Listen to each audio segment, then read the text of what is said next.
Chapter 1. Sasuke. The black-haired boy's sunburn-riddled body was slowly falling to the ground. The shirtless boy behind him stood, shocked at his actions, shocked at how much of a coward he had been. But he wasn't only shocked at himself, he was shocked that his friend had jumped in between them to save him. He simply stood there shaking, while his friend risked his life to protect him. Naruto ran up and caught Sasuke in his arms before he could fully fall over. That man! The black-haired boy shifted to look up at his friend. He had 2 X-shaped scratches under both of his eyes, and one larger one on his left cheek. Opening his eyes, he spoke again. "Until I killed my brother, I absolutely refused to die." Naruto froze. His brother was the one that he wanted to kill? Naruto wanted to stop his friend from talking, to tell him to preserve his energy, but he felt he needed to hear what he had to say. "That's what I decided." But Sasuke attempted to reach up and grab his friend's shoulder as his vocal cords cried out and shook with emotion as he continued to speak. "If you found your death here, it would be a waste of mine." The black-haired boy went rigid right as he touched his friend's shoulder and fell to his side, limp. The blonde-haired shinobi froze, eyes widened slowly, seeing his friend's eyes close as he breathed his last breath. "Even though I hated you, no, I only convinced myself that I hated you." An image of the masked shinobi that had murdered his friend passed through his mind. "This won't stand." Haku came out of his ice mirrors and walked towards Naruto. "Is this the first time one of your comrades has died? This is what it means to be a shinobi. Your friend died protecting you." Thump. The boy's heartbeat echoed through his mind as all of his feelings and thoughts transformed into one single emotion: rage. A deep, guttural growling sound coming deep within the boy's throat. From every point on the surface of his body, Naruto began leaking a demonic red and black chakra. It leaked into the air like a heavy, oppressive cloud above his head in the form of the 9-tailed demon fox itself, the symbol of terror and destruction to all those who had seen it, the bane of the hidden leaf, its eyes. A deep red, with a black slitted pupil, much like the boy below it. Just before it destabilized and lost form, the chakra howled and twisted. His fingernails morphed into long claws, easily over an inch each claw, and that too hurt like hell. Haku found herself completely off balance, struggling to not fly into her ice mirrors. "This chakra is foul. I can feel the malice, it's visible. It's unlike anything I've ever seen." The ice user thought, in part surprise, part fear, keeping her distance, as much distance as she could keep inside this ice dome, and soon it would be a liability to even herself. "You're gonna die for that." The boy spoke, in a scratchy, low voice, slowly standing up, muscles aching. But at the same time, they felt as if they were being invigorated, his energy rising. The mass of reddish-orange above the feral boy morphed unnaturally, the fog changing into 9 long tails that moved like otherworldly tentacles, before it abruptly and violently latched onto the blonde boy's face at breakneck speeds. Naruto's red eyes widened and he clenched his head in pain. His mouth opened in a silent scream. What is happening to this child? Quite frankly, the girl was terrified. How could she not be? She was standing in front of the boy who was about to become the most horrifying monster the world had ever seen. Ash. The boy let out a blood-curdling, inhuman scream of pure torture. His fangs became longer and sharper to the point of drawing blood from his lip. One of the chakra tails attached to his face crawled its way into the boy's eye sockets by puncturing it. The tail of chakra let out a dark, red liquid that quickly filled the entire volume of the eyeballs, including the sclera. The only part of the eye left that was still the same was the dark, black pupil in the middle of the eye. 7 black concentric circles formed around said part of the eye, which was about half as small as it was before. The 9 tails of chakra squirmed like it was a living thing, and now, a parasite, forcing its volume inside the feeble eye sockets. It was pure torture on his end, the most painful thing he could have imagined feeling, but his eyes, they radiated power. Naruto went silent and just laid there for a moment, looking dead. Haku stood still, not daring to move, and just then his limbs twitched, and he unnaturally rose from the ground like a lifeless puppet. Standing on 2 feet, expression was no longer angry, but vacant, unreadable. All visible rage converted those creepy eyes of his. A new chakra, slow and foggy, dense almost like the physical vector of pain that had punctured his eyes. An ethereal object of strange dark chakra cloth materializing itself around the him. A high-collared, tattered open sagely cloak like flowing fog, lined with the magatama of the sage. The headband on the Naruto's forehead coming loose and falling from his forehead to the neck, allowing his hair to fall and flow loosely and softly, slightly marred by the blood of his friend on the floor. He was unnaturally still. Everything was completely silent and Haku shakily prepared to attack, unable to sense anything wrong. But it just didn't feel right. You learn to trust these senses when you live as a shinobi, but it's for her master, so she can't back down. Is this a bloodline? It seems that viscous red chakra was absorbed into his eyes. This could be very bad. Shinobi that have just awakened their bloodline are always very dangerous. I must tread very carefully. Haku appeared in all of her mirrors at once. She flashed through hand signs, ice release, demonic ice needles. As she pushed through the final sign, senbon of ice flew from all directions, heading for Naruto. It was an attempt to get the problem out of the way immediately. She could no longer afford to only aim for non-vital spots. It was live or die, and he had to live while the boy died. The needles flew at ridiculous speeds, completely invisible, packing the velocity and force behind them to cut through even experienced Jonin-level shinobi. It had worked for her countless times. They never failed her. But right as they got a few inches away from Naruto, in an instant, all of the ice needles were stopped by an invisible force field of some sort, floating helplessly in the air, vibrating with the influence of something like a magnetic force. Haku's eyes widened in shock. They were just hovering there in space like there was an invisible barrier. It didn't make sense. You can't just make a barrier like that without elemental chakra. It's not that dense, it's for techniques, and especially not a barrier that did anything but making projectiles bounce right off. That's what she thought, that's what everyone thinks, but it didn't matter here.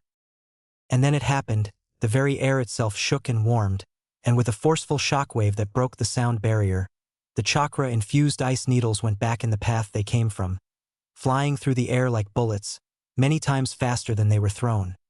Hitting the ice mirrors so forcefully they cleanly pierced through, melting quickly after from the heat generated by the raw speed of the projectiles. Hundreds of tiny holes now lining the dome of ice. The foundation shattered, and a crushing force of chakra exploded from both of Naruto's hands in a violent shockwave, completely destroying the ice mirrors and everything around them.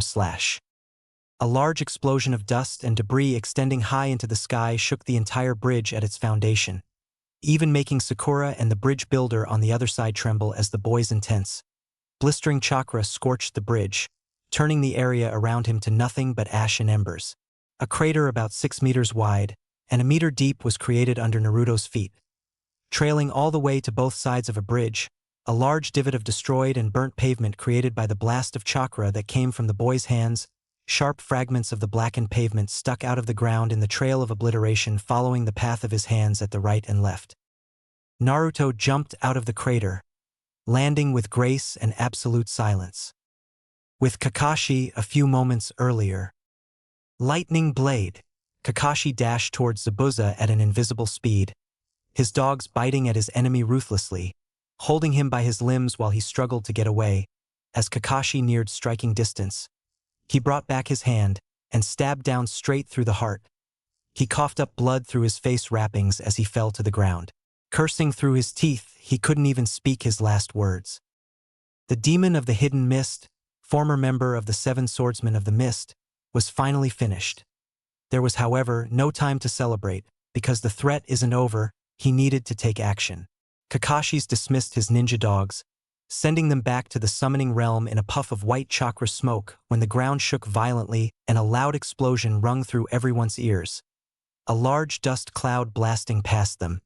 It was so loud that it almost blew out their eardrums, like a volcano's eruption. It felt as if the ground beneath Kakashi's feet moved. The sound wasn't an explosion. It was a deafening, physics-breaking eruption of displaced air that tore through the mist and slammed into them. He braced himself, his mind already analyzing. Not ninjutsu, a purely kinetic event, but the scale. Sensei, Naruto, Sasuke, Sakura screamed, staggering as the pressure wave hit her. Kakashi's Sharingan was already out. A shockwave like that couldn't remain a mystery. It wouldn't be becoming of such a force. He saw the pulverized earth, the atomized ice, and the residual chakra hanging in the air. His gaze snapped to Naruto, standing untouched in the center of it all. He zoomed in, past the strange new robes, to his student's face. To his eyes. Kakashi's blood ran cold. 7 concentric circles. A half-forgotten story from Jiraiya, once dismissed as a drunken legend, crashed into his mind with the force of the shockwave he'd just weathered. Sensei, that's where Naruto and Sasuke are fighting, she says with a large amount of visible worry, but she knew better than to go over there. She stuck close to Kakashi's side, moving as he moved. With Naruto. The hunter Nin channeled chakra in her hands and flung a volley of senbon at Naruto, to which he swiftly flipped backward over the barrage of needles. Putting his left hand back, the senbon behind the boy stopped in the middle of the air and he quickly whipped the same hand forward, sending the sharp tools back at the girl.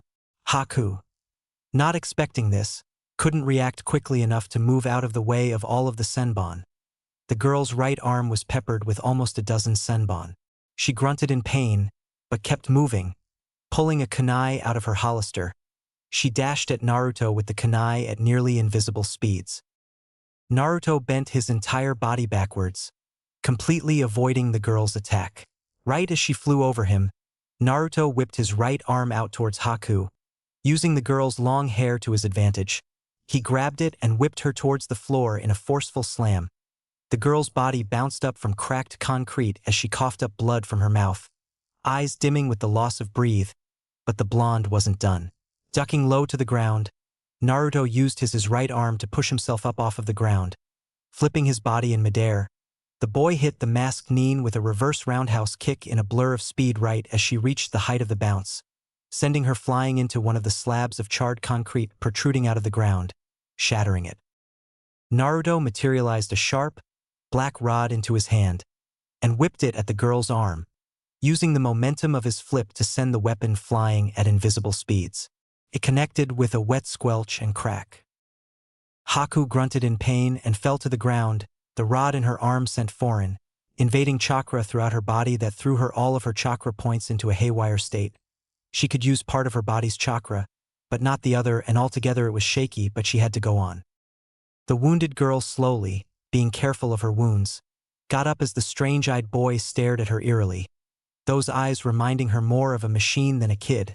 So profoundly expressionless, it was starting to get irritating. Haku's eyes widened as she predicted the signs of an attack, adrenaline rushing through her, and with a blur of speed, she dashed from her spot, right in time to see over 15 of those black rods pierce the ground where she was standing. She had to persevere, at least survive if she can't win. What's going on? I was completely superior to you in every way not even 2 minutes ago, she screamed with frustration, forming 5 ice mirrors above Naruto. Jumping up to one, she dashed from mirror to mirror until she was right behind him. Flying into a dropkick from above, her didn't even look at her, just duck down, step to the side, and stab a manifested black rod into her leg and other arm. Haku screamed out in pain and fell to her knees, hot tears blurring her vision behind the mask. Naruto dashed towards Haku at Jounin-level speeds, but before he could get to her, she pulled out the rod in her right leg and winced. Haku started to get up, but Naruto wouldn't allow that. I'm done with you, just stop moving, Naruto said simply and dismissively, voice layered and double with chakra. Naruto extended his hand, like he did in the ice mirrors, but he didn't push Haku away like before. His eyes glowed a dark red once again, and he pulled with the same invisible force he had used to counter Haku's needles, sending her flying toward his hand as if she were yanked with an invisible rope. Naruto's hand collided with her throat in a strangling grip of strength he had never shown before. Arms started to glow blue, draining her dry of her chakra with an ability he only instinctually understood. A greasy, grating, confident voice ground out at the other end of the clearing. Zabuza, the demon of the hidden mist, and his subordinate were defeated by a mere brat and a one-eyed freak? He doesn't look very demonic now, more along the lines of dead and pathetic. Where did your heart go, Zabuza? He cackled sharply. It was Gato, the shipping magnate, and about 300 men from his gang, armed with all sorts of weapons, samurai swords, pitchforks, knives, and other weapons with him. There were even some shinobi that had on gear similar to ANBU Black Ops. It had become night in the time that Team 7 had been on the bridge, the moon in the very middle of the sky. Naruto released his grip around Haku's neck, and she fell to the ground. Haku coughed up blood as she fell over, and nursed her wounded right leg. Naruto looked down at Haku, and he brought one hand up and motioned it down. What is he doing? She was cut short by a black root materializing out of thin air, and stabbing Haku in the stomach. She grunted in pain. The spike seemed to be attaching itself to her. Haku scrambled at the strange branch with her bleeding fingers in panic, trying to pull it out. But Naruto just put his hands in a ram seal to channel his chakra, unmoved. As the seal fully formed, over 20 spikes slightly larger than the initial one burst from various spots on her body, one even coming from her mouth. Blood sprayed from all directions of her body, the spikes getting caught on her intestines and ripping her apart while she was still alive. Haku let out an ugly scream of pure, continuous, bloody, wet agony. Naruto kicked her in the side, making her scream louder. "I'm sick of you," he rasped out, the disdain heavy in his voice. Naruto shook his head from side to side, as if removing invisible bugs, cracking his neck loudly and indifferently right before he spat on her bleeding body. The tears sliding down the girl's face only intensified. Even the feel of the slight impact of the saliva reaching her body was enough to make her want to end her own life. Haku was completely mutilated, but she was still alive. She opened her mouth open in a silent scream, lying in a pool of her own blood, no longer able to vocalize as the roots from inside crept up her esophagus. Sakura slapped a hand over her mouth. As tears poured from her eyes, she took a step back from Naruto. Sakura's hands shook violently with terror and disgust. She had never seen such brutality, let alone from her own teammate, someone who was always smiling and laughing, someone who could brighten up anyone's day. What the fuck is going on? I just want to go home, she thought to herself shakily in her head. Gato and his gang members stiffened in terror. They were starting to think coming here wasn't such a good idea. Naruto slowly looked up from Haku's bleeding form and at the thugs. Naruto gave them a stare that had so much negative intent, so much malice it was palpable, like staring at a devil if he took up the body of an adolescent. The blood-stained Genin's eyes flashed red before he just appeared in the middle of the gang. The ones closest to him stumbled to get away, desperate to get away. No one was within 15 feet of his immediate premises. But that just spurred him on more. "Where do you maggots think you're going?" The boy spoke, calmly closing his eyes. His eyes were kept closed for a tense 10 seconds, no one daring to move further.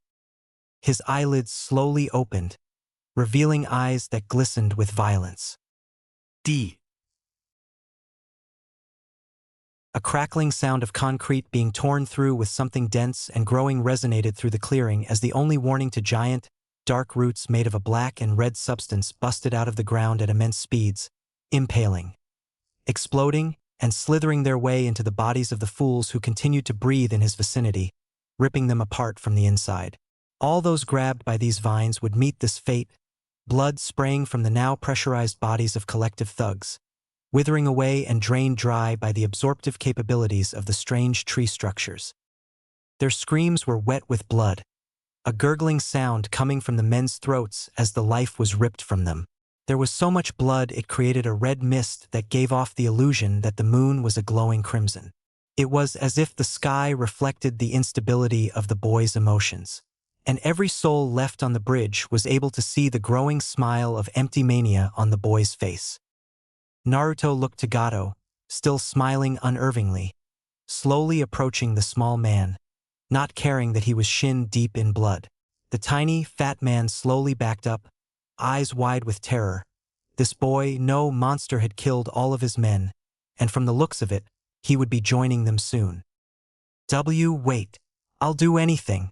And money, women, you name it, why, you can have it. I really don't need it. The boy heard the man's pathetic plea for mercy, but did not stop or even slow down his stride, because there would be no satisfaction until the problem was all gone, until everyone was gone. The look on the man's chubby face became more and more desperate. The closer the Naruto came, did he on here? Don't tell me all that isn't even a little appealing to you. I don't want to die. I'll give you anything. Any thigh mhhhh. The man was cut off by a clawed hand forcing its way down his throat, wriggling uncomfortably. He was crying, and his screams were muffled by the bloody arm down his throat, some of his teeth breaking off in his mouth. Naruto's lips parted slightly in an amused smile, fangs glowing menacingly. He pushed his arm even farther down and ripped past those offensive organs called intestines. Twisting his hand backwards, he grabbed the pulsing, bloody organ called the heart. Well, there is one thing that you could give me I actually want. He ripped his arm back out, back the way it came, blood spraying from the man's throat. The boy grabbed the man's head with his clawed hands before he could fall down, and violently ripped his jaw off. Tongue flopped out into the open air as he let the man go, only to lean over and tear out his throat with his fangs and spit it off to the side, still holding the heart in his hand. He looked at it and crushed it, exploding and deflating wetly, stopping its pointless beating. He threw it on the ground with a sickening splat. Your life. Naruto's shoulders shook lightly with what seemed to be laughter? Small chuckles so quiet you could only just barely hear them if you paid close attention. Slowly escalated into loud, maniacal, ear-splitting laughter that tore through the cold night air, reaching miles out from the bridge. The boy threw his head back as he continued to laugh, both of his eyes bloodshot and dilated with madness. It was a truly bizarre sight to see. A young genin boy laughing maniacally after slaughtering hundreds of people mercilessly. But it was very obvious that this was not the laugh of a regular boy. No, this was the laugh of a broken child who was finally done. Done with people who ignore and abuse him for a reason he never learned until recently. Done with old bastards in the village making every pointless, bigoted rule to make his life a giant struggle, as if their goal was to make him insane. He's lost his shit. None of them had ever seen something like that, of course not. Sasuke was dead and Sakura was just a normal girl. Kakashi, not since that day. And even then, he had only woken up in the aftermath. The laughter and the crazed smile slowly lowered down as he went through all the air he had in his lungs, and the muscles in his cheeks gave up, shoulders dropping down to their original positions, and his eyes dimming down back to the Rinnegan's regular lavender purple. All the mania and energy he had shown before totally gone from his body, facial expression replaced with a cold, dead look. Naruto walked away from the mound of death, and slowly up to Haku. She didn't try to escape. Her master was dead. Her body was ruined. She just wanted the end to come already. Naruto bent down and put his hand on top of her head. Human path, Naruto said softly, the crazed smile slowly fading from his face, replacing itself with a cold, dead look. Naruto proceeded to pull an icy blue ethereal figure out of the girl's body. He felt nothing, numb to feeling. He sat down on the girl's body as the blue figure snaked its way into the boy's body. The influx of memories that came rushing into his brain that weren't his didn't affect him at all.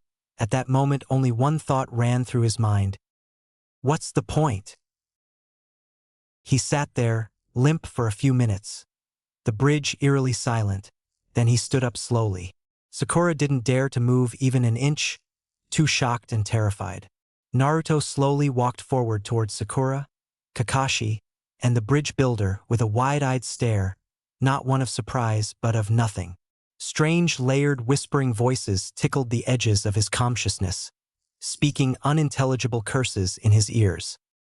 They all stiffened in anticipation as he was an arm's length away. Sakura was sure he was going to kill her. Please don't. Naruto, promise, I'm not going to bother you anymore. I'm not, she whimpered out. I don't want to die. She clenched her teary eyes closed, waiting for the pain to come. To her surprise, it never came.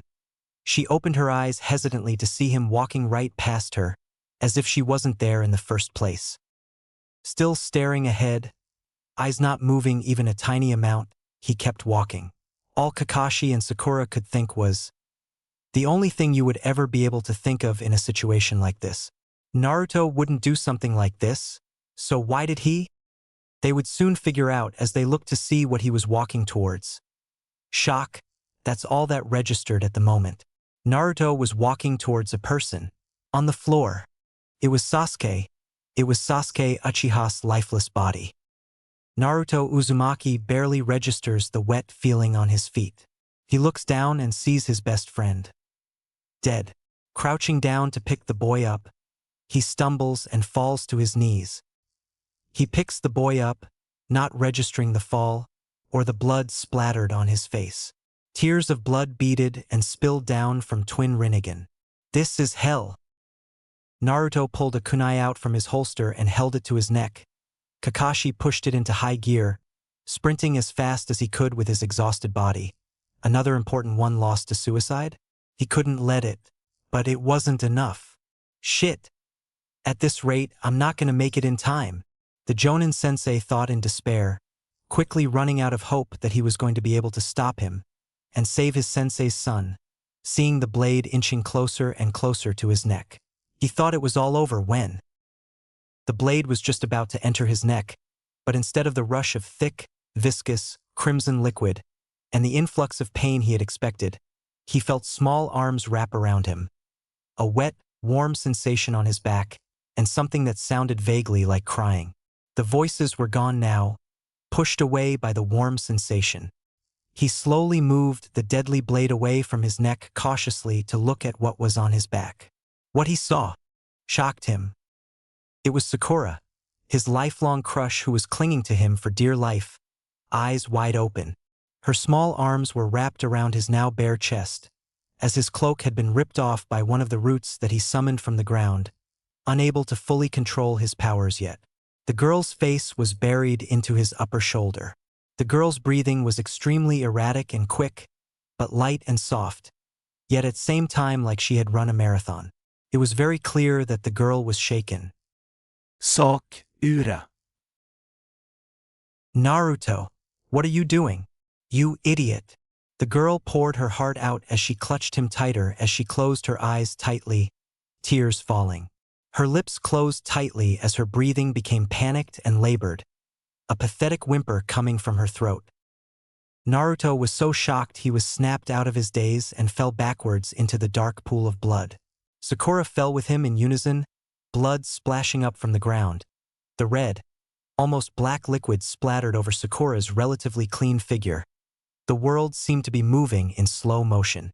She didn't care about either of those things. All she cared about at that moment was the startled boy in front of her. Why was he trying to kill himself? The pink-haired girl quickly latched onto the boy in question once again, this time nestling herself into the boy's chest, awkwardly wrapping her arms around him. Naruto hesitantly wrapped his much larger arms around her petite frame. He looked down at her with his two Rinnegan eyes. The girl breathed in and out slowly, seemingly relaxing somewhat before taking his hand into hers. She lifted her body up and cupped his cheek in her hand. He tensed, instinctively recoiling from her hand. It's not your fault. His eyes crinkled as he teared up. Sakura, you can't be serious. It wasn't even really a question, just disbelief because she was here, comforting him, even though he just had an episode, tantrum, killing spree, whatever, and she's here, prioritizing his miserable life and dirtying her clothes with blood. The boy almost dropped the kunai in his hand, but gripped it tighter as an offending thought creeped its way into his head. When has she ever cared? She's probably pretending. You can't have a team with one person, I'm not expendable. At that thought, the boy's expression quickly morphed from one of hope to resignment. He couldn't bear the thought anymore, looking away from Sakura with a dejected look. That's right, there's no way a girl like her could ever care about a guy like you. What did you think? That she was suddenly gonna start caring about you the second you're about to kill yourself? Get real. Nobody could ever care about someone like you, let alone Sakura. You make me sick. Get on with it and slit your fucking throat already. The voice in the back of his head taunted. No longer unintelligible whispers, but full, scathing sentences. Naruto's face fell even further. Sakura saw the drastic change of emotions on Naruto's face and almost groaned in frustration. Naruto, snap out of it. Sakura thought for a moment, and she almost gasped at the realization. The girl frowned. She looked back down at Naruto worriedly before speaking. I promise I'm not lying to you, Naruto. I really do care about you a lot. I've learned to care, while you've been on this team. Just, let's go back to Konoha. He wasn't believing any of it. Her face turned furious. Do you think I want you to die? Don't waste your life like this. I need you. As a teammate, we can put this in the past. She finished emotion. I know you probably have a hard time trusting people with the way you grew up. I never paid attention to that, but I'm begging you to trust that I want to help you now. I know you can be an idiot, but you're this team's idiot, and I want you here. She tried as hard as she could not to cry as she looked into his eyes, clenching her eyes shut as hard as she could, to no avail. Sakura's whole body shook as she collapsed back onto him. She held onto him for dear life as she cried loudly into his chest. You idiot! She tried so hard to keep her composure, but no matter how hard she tried, nothing mattered anymore. This day had gone beyond, taken everything out of her. The dam of emotions had finally been broken. Please don't cry. Sakura's eyes widened at the feeling of warm hands brushing the tears off of her face. She looked down slowly to see Naruto reaching out to caress her face with a shaky arm. It doesn't look right when a girl as pretty and smart as you cries so loudly, Sakura. Not over an idiot like me. Chapter 2. The feeling of warm hands brushing the tears from her face was a gentle shock. Sakura looked down slowly. Naruto was reaching for her, his arm trembling from the effort. His strange new eyes holding a profound, bone-deep weariness. Don't cry, he said, his voice a low, gravelly rasp. It held no smoothness, no affection. It was just tired. Sakura's body trembled, a reaction to the cold, the fear, and the boy in front of her. She reached up, her own shaky hand grasping his. Okay, I won't, she whispered, her gaze flicking to the kunai he had dropped in the blood-soaked grass. But you have to stop. You can't do that. Naruto's gaze followed hers. He frowned, a deep line forming between his brows, but there was no energy behind it. Yeah, he mumbled, his hand falling from her face. Not going anywhere. He seemed to slump, his other arm finding her waist more for support than for a hug. He pulled her slightly closer, his head resting against her shoulder with a heavy sigh, his face buried in her hair. It was unnatural, he was lethargic, a puppet with its strings cut, the manic energy of his rampage completely gone. It was almost as if he really was controlled by a force. She could feel the erratic, shallow rhythm of his breathing. This was not the triumphant hero or the weeping boy from before. This was someone who was simply empty. The realization sent a fresh wave of guilt through her. This was, in part, her fault. His pain, his loneliness. She had been a part of it. I'm so sorry, Naruto, she whispered into his chest, the words spilling out before she could stop them. For everything. For how I treated you. I'll never, I promise. He didn't respond. She could feel him breathing, could feel the warmth of his body, but he offered no comfort, no absolution. He just existed, letting her apology hang in the cold, metallic-smelling air. After a long moment he spoke, his voice muffled by her shoulder. It doesn't matter, he said. The words were so quiet, so dismissive. They were somehow worse than if he had yelled at her. What? And no, it does matter, Naruto. I was awful to you, Sakura. He cut her off, his voice still flat and tired. He pulled his head back to look at her, his purple eyes looking not at her, but through her. It's not about you right now. The rejection was absolute, yet it held no malice. It was the simple, devastating truth. The horrors of the last hour, Sasuke's death, the massacre, his own suicide attempt, were so monumental that her past treatment of him was a triviality, a footnote he no longer had the energy to care about. She felt a fresh wave of worry. He let the kunai go, but her words weren't getting to him. The apology she felt she owed him was meaningless. Naruto was drifting away into a place of shock and trauma where she couldn't follow, couldn't reach. Acting on a desperate, frantic impulse, she did the only other thing she could think of to make him see her, to create a real, physical connection that couldn't be ignored. Her hands, still trembling, came up to cup his face. She pulled him forward, her movements clumsy and urgent. It was not a slow, romantic lean. It was a messy, desperate collision. His lips were cold, and tasted faintly of blood and salt from her own tears. For a split second, his lethargy was broken by a jolt of pure surprise. His strange, powerful eyes widened, focusing on her for the first time. The kiss was nothing like she'd ever imagined. There was no bliss. It was just desperate, confusing, and incredibly sad. It was an attempt to use a simple human act to ground them both in a moment that was anything but. They broke away, both breathing heavily, their faces inches apart in the cold night air. There were no blushes, no shy smiles. There was only a shared, stunned silence, a question hanging between them that neither knew how to answer. It was too much, the emotional whiplash of the day, from terror, to grief, to guilt, to this desperate, confusing intimacy, finally overloaded Sakura's system.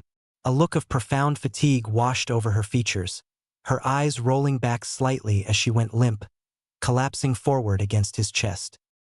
Naruto's arms instinctively tightened around her, catching her before she could fall. He looked down at her unconscious form, then over at Sasuke's still body nearby. He was exhausted, drained to his very soul, but he understood. The world didn't stop. The problems didn't go away. He was the only one left standing. With a deep, weary sigh that seemed to carry the weight of all the dead around them, he simply accepted it. He had to keep going. His gaze lifted, finding the shadowed figure of his sensei watching from a distance. He didn't have to say a word. His tired, purple eyes simply asked the question for him. Now what? Kakashi frowned a bit as he looked to the spot next to his blonde and pink-haired students. It was his other student, his black-haired student, lying there lifelessly. And unlike his pink-haired student, he was sadly not just unconscious. Naruto followed the path of his gray-haired sensei's vision, and he was soon frowning as well. Sasuke is really. The boy looked back to his sensei. The man nodded. Yeah. Naruto looked at Sasuke once more and narrowed his eyes. No, I can do something about this. The boy spoke, a look of cold determination on his face. There's a voice. I can hear it inside. I can do something. Naruto got up shakily, still feeling exhausted from the earlier fight. His eyes were slowly changing color from a gentle purple to a deep, dark shade of purple. It was as if the boy's eye was an endless space of dark energy. Naruto finally steadied himself, looking down at Sasuke with a determined look on his face. Naruto, what you've done today has shocked all of us. That's true. But there's no jutsu we know that actually brings back the dead. Sasuke is gone. That's how it is, we can't go back. The deceased can't come back to life, sadly. Naruto looked back at his sensei, unfazed by his words. He shook his head, sure of his own ability. He didn't know why he knew, or why he believed the words in his ear. It was just instinctual, it felt right. No. I need, he died so I could live, and I say screw that noise. Kakashi's eyes widened, but he didn't say anything, and in this moment, he knew it couldn't hurt to put trust in his student this one time, even if it was against the insurmountable odds of death itself, because he had seen. He had seen those eyes, the eyes he heard of from Jiraiya, the eyes said to bring a great peace or chaos to the world. Get ready to catch me when I fall, sensei. Naruto took no further heeding to his sensei. He instead put all of his focus on the boy in front of him. The boy clapped his hands together. Whitish-purple chakra exploded from the boy in all directions, much like when the Kyuubi's chakra exploded from the boy. The concentric circles from Naruto's eye all started to ripple in a hypnotic, illusional pattern, much like a puddle with a rock dropped into it. Naruto unclasped his hands from their positions. The boy did a set of two-hand seals, ram and then snake. The circles in the boy's eyes returned to the positions they were originally in as he finished the final hand sign. Rinne, rebirth. The words came from his mouth as naturally as a baby coos. He didn't know what he was saying. But it was necessary, he didn't know why, but it was. Numerous green, glowing ropes of chakra burst from the ground in a mist of warmth, wrapping themselves around and enveloping the Uchiha boy. The strange energy didn't just sit around his skin, it seeped inside. Faint sizzling could be heard as the wounds under Sasuke's clothes closed themselves up. Water leaked out of Sasuke's wounds as a result of the frozen liquid from the ice needles that froze themselves to the boy were melted by the warm, life essence surrounding him. The color in the dark-haired shinobi's face returned, as well as a warmth that was not there before. Not the green energy, but the rushing blood running through his body as his heart was reinvigorated and pumping like it once was. Sasuke's chest vibrated before he coughed up the blood that leaked into his lungs after one of them had been punctured by a needle. The boy's eyes opened gradually as all of his wounds were finally healed, and he was in stable condition. Sasuke's vision slowly got less blurry, and more focused as his eyes adjusted to the light of the rising sun. What's going on? I remember that masked shinobi with the ice, and I remember jumping in front of Naruto, but I shouldn't even be. Sasuke gained a confused look on his face. I'm alive. Yeah, you are. The dark-haired boy heard a voice to his left. He turned his head to look at what it came from. He was once again surprised. Naruto. Naruto had a small smile on his face and he looked completely out of it. Looking a little further, Sasuke also saw his sensei behind him looking completely dumbfounded. It really was a funny sight. Well, it would be for anybody other than the humorless Uchiha. Kakashi, the normally stoic, calm, composed man. Eyes so wide they were practically popping out of their sockets. Sasuke also noticed his other teammate, Sakura, on the floor, unconscious. Now he was even more confused. Naruto sighed. Yeah, she's knocked clean out. I don't have much time to explain. I'm gonna pass out any second now. Welcome back, dickhead. And with that, his arms went limp at his sides before he collapsed forwards. Not before Kakashi snapped out of his daze to stop the boy from colliding with the hard ground. Hefting the boy up on his shoulder, the gray-haired man looked from his female student to the black-haired one. I know you've just been revived? I think. There is something I will explain to you on the walk back to Tsunami's house. But do you think you have enough strength to carry Tazuna? I currently only have the chakra left to create just one shadow clone, and I will have to carry Sakura. I don't have enough in me to carry Tazuna as well. Sasuke nodded quickly with no hesitation, quickly picking himself up from the ground. Yeah, I can carry him. Surprisingly enough, I feel just fine, almost as if I wasn't injured in the first place, just a little understandably disoriented. I should have zero problem at all with carrying him. Kakashi nodded and created a shadow clone. Go pick up Sakura. Then we leave this bridge. We'll clean up the mess in the morning. Sasuke tilted his head to the side in confusion. Mess? What are you talking about, Kakashi? A bead of sweat rolled down the man's face. Not good. The man internally finished. Kakashi steeled himself before continuing. Looking behind himself, he stuck his thumb out over his shoulder in a pointing fashion. That is what I mean by mess. Sasuke looked behind his sensei, expecting to see some form of damage or crater in the bridge, which he did see, but that was not the shocking part. It was what was behind the damage that shocked him. A sight possibly even more vile than the bloody streets of the Uchiha massacre 6 years ago. Mutilated bodies as far as the eye could see, strung up by their own insides. Some of them were in half, some of them were missing limbs. Eyes gouged out, large, rough spikes of something, Twisting and turning in all directions, blood-red flowers bloomed from the black tree roots. Sasuke even saw a man with what looked like his own small intestine hanging out from his fucking mouth and tied around his neck like a noose. How that was possible? He had zero idea. But Sasuke didn't have good eyesight for nothing, and there was one thing that was blatantly obvious to the dark-haired shinobi. This was not a fight. It was a horrendous slaughter, a massacre. He could see the despair planted onto the faces of the ones that were lucky enough to be even recognizable. Sasuke put a hand over his mouth, struggling to keep the bile rising from his stomach inside. He was barely able to swallow it down. Taking his hand away from his mouth, the large amount of death in the sight before him hit way too close to home for the traumatized child. The nauseous boy tripped over his own feet, falling on his behind.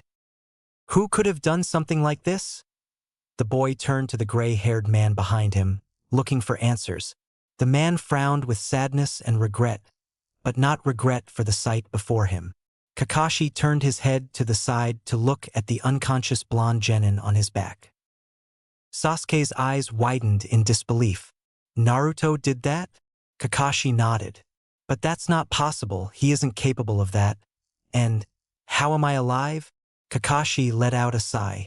I wish that that was the case. But unfortunately, it is what happened. Sasuke narrowed his eyes at the man. How then? Explain. He snapped out angrily. The man sighed before explaining everything. The effect that the dark-haired boy's death had on Naruto, and the visual prowess that the boy now possessed, the destruction he had seen him reap with it. Sasuke was really thrown off. Right before the light faded from his eyes, he actually had thought about the possibilities that came from his death. He knew Naruto would be angry, furious even. Sasuke had never expected this. Naruto had a dojutsu now, and an extremely powerful one at that. Sasuke felt a little threatened at the thought of it, but at the same time, there was a strange feeling in his gut that he couldn't quite pin down what it was. No, he knew what it was inspiration. Another thing that forces him to get stronger. If I can become even stronger than Naruto even with this new power, then I can prove that I am on the path to achieving the ultimate retribution. And I'll do it my way, on my terms, and I will never stoop to your level of killing my friends for power, elder brother Itachi. Sasuke smirked. The boy was also proud of his friend. He was proud that Naruto was able to defeat the girl he didn't even come close to beating at her best. With so little effort it was laughable, and then proceeded to dispatch multiple hundred thugs without even breaking a sweat. But regardless of that, it stung his pride. He was happy to be alive, but also not. Even if his power stemmed from the immense hatred he felt in that moment, power was power. Shinobi used everything in their arsenals to kill their enemies. They had no qualms about using their own hatred to push their power to new heights. The perfect shinobi is a shinobi who uses everything they have to be a deadly weapon of destruction. The negative emotion that bubbles to the surface when death shows its face is but another way of channeling that power. Sasuke was so angry that Naruto had shown him up, but glad that he had finally done something useful. It was a feeling that the dark-haired boy didn't quite understand. Maybe it was because of the Uchiha blood running through his veins that he hated seeing someone stronger than him, even if it was his friend. Even if the circumstances were so gruesome and bloody, it was all about power in the end. He didn't feel necessarily bad for the thugs that his best friend had killed. Sasuke wasn't one to show petty sympathy to people he didn't even know. Nothing felt real at the moment. His ego had taken a big hit and he shouldn't be here. His hands didn't feel real. It seemed he wasn't yet connected back to reality from actually dying. It made sense, though, that he would be a little on edge after experiencing something like that. Sasuke looked over his shoulder. Kakashi seemed to snap him out of his train of thought. The dark-haired boy raised an eyebrow. What now? There is something that I need to make clear here. This is not your fault, Sasuke. It's not Naruto's fault. Nor is it Sakura's fault. I am at fault for everything that has happened here today. He took a deep breath before continuing. If I had been more responsible with you all and actually trained you three to the best of my abilities like a sensei should, instead of coming up with excuses for being lazy all of the time and wallowing in my own grief, none of this would have happened. I've taught all of you simple tree walking and basic teamwork, completely useless to a team with a disconnect as bad as ours. The gray-haired shinobi sighed in defeat, It seemed that he was just full of awful mistakes. The man had failed his important people yet again. He had made a promise. A promise he had made to himself after Obito had given his life to keep him alive. A promise that he would never again let one of his important people be killed. Kakashi had broken that promise long ago, and the tragedies didn't slow either. After Rin had died, all of his friends were killed off one by one. Right before his eyes, the ones he loved most had been killed in battle. He had even been forced to stick his hand through his friend's chest. The man had made new friends, but the hole in his heart was never able to be mended. I have made a lot of mistakes in this life, haven't I? Obito, Rin, Sensei. But I think that with my new team, I might be able to keep your dreams alive through Naruto, Sakura, and Sasuke. Yes, I won't let these ones die, they can't die. I can feel that Team 7 is special. They are the ones who will change the shinobi world. Especially you, Naruto Uzumaki. I have a feeling that, in the near future, you are going to shake this cursed shinobi world to its very core. Kakashi clenched his fist as he looked to the sky with a look of pure determination. The man turned his head slightly to look at Sasuke. I am going to step up to my job as sensei and mold you three into shinobi of the likes this world has never seen. And if for some reason I am unable to train you all, I will be the beam of support that will always stick by all of your sides no matter what happens. Even if it means letting go of my past, that's my promise. The dark-haired boy smiled, but it wasn't the routine smug smirk of pride and arrogance the boy usually plastered upon his face. Kakashi could see fulfillment and genuine happiness reflecting from a place of excitement with getting stronger, a rare sight. Kakashi's lips curled upward slightly in a faint smile of his own, a small chuckle coming from his lips. The smiles on the gray-haired man and his students' faces faded as they prepared to walk back to the town to give them the good news. Kakashi reached his hand up to his head and grabbed hold of the cloth from the forehead protector on the left side of his face, pulling it down over the fully matured Sharingan. Kakashi turned his head over to the army of dead thugs. He walked over to the bloody mass of gore, going straight past everything in the way, quickly maneuvering his way around the large trees and extending roots in the way. Stopping about half a meter away from the ringleader's corpse, Kakashi decapitated the man in one clean stroke with his kunai. Grabbing the severed, jawless head by the hair, he pulled out a small scroll from a small blue pouch strapped to the side of his right leg with the corresponding hand. Kakashi cleared out a small space on the ground, pushing away some small debris with his foot. In one swift movement, the man unraveled the scroll in his hand, revealing a simple-looking sealing array in the middle of the paper in dull, black ink. Kakashi leaned over. Laying the scroll flat on the ground, he placed the head right on the center of the paper. Putting his right hand in the air, the man quickly formed his fingers into a one-handed version of the ram hand sign. Molding the correct amount of chakra into his hand, Kakashi spoke, "Seal!" In a puff of white smoke, the unraveled scroll on the ground returned to its original state, the only difference being the small black markings on the edges of the paper had expanded across the entire scroll. The ink now looked similar to chains or rope keeping an item from falling out of a container. The gray-haired man grabbed the scroll on the ground, carefully slipping it back into the blue pouch on his leg. Kakashi stood up slowly to avoid the blood rushing to his head, and/or the swift movement causing him to fall unconscious from the extreme exhaustion the man felt due to overuse of the Sharingan Eye and Raikiri. Kakashi started walking over to the other side of the bridge, maneuvering past the dark branches once again. He reached the end of the bridge, where Sasuke and his own clone were both waiting for him with the bridge builder and Sakura. Tazuna's larger form over his shoulder and Sakura's smaller form on his back, while he held her legs up with his hands, leaning over to hang her arms around his neck so she wouldn't fall.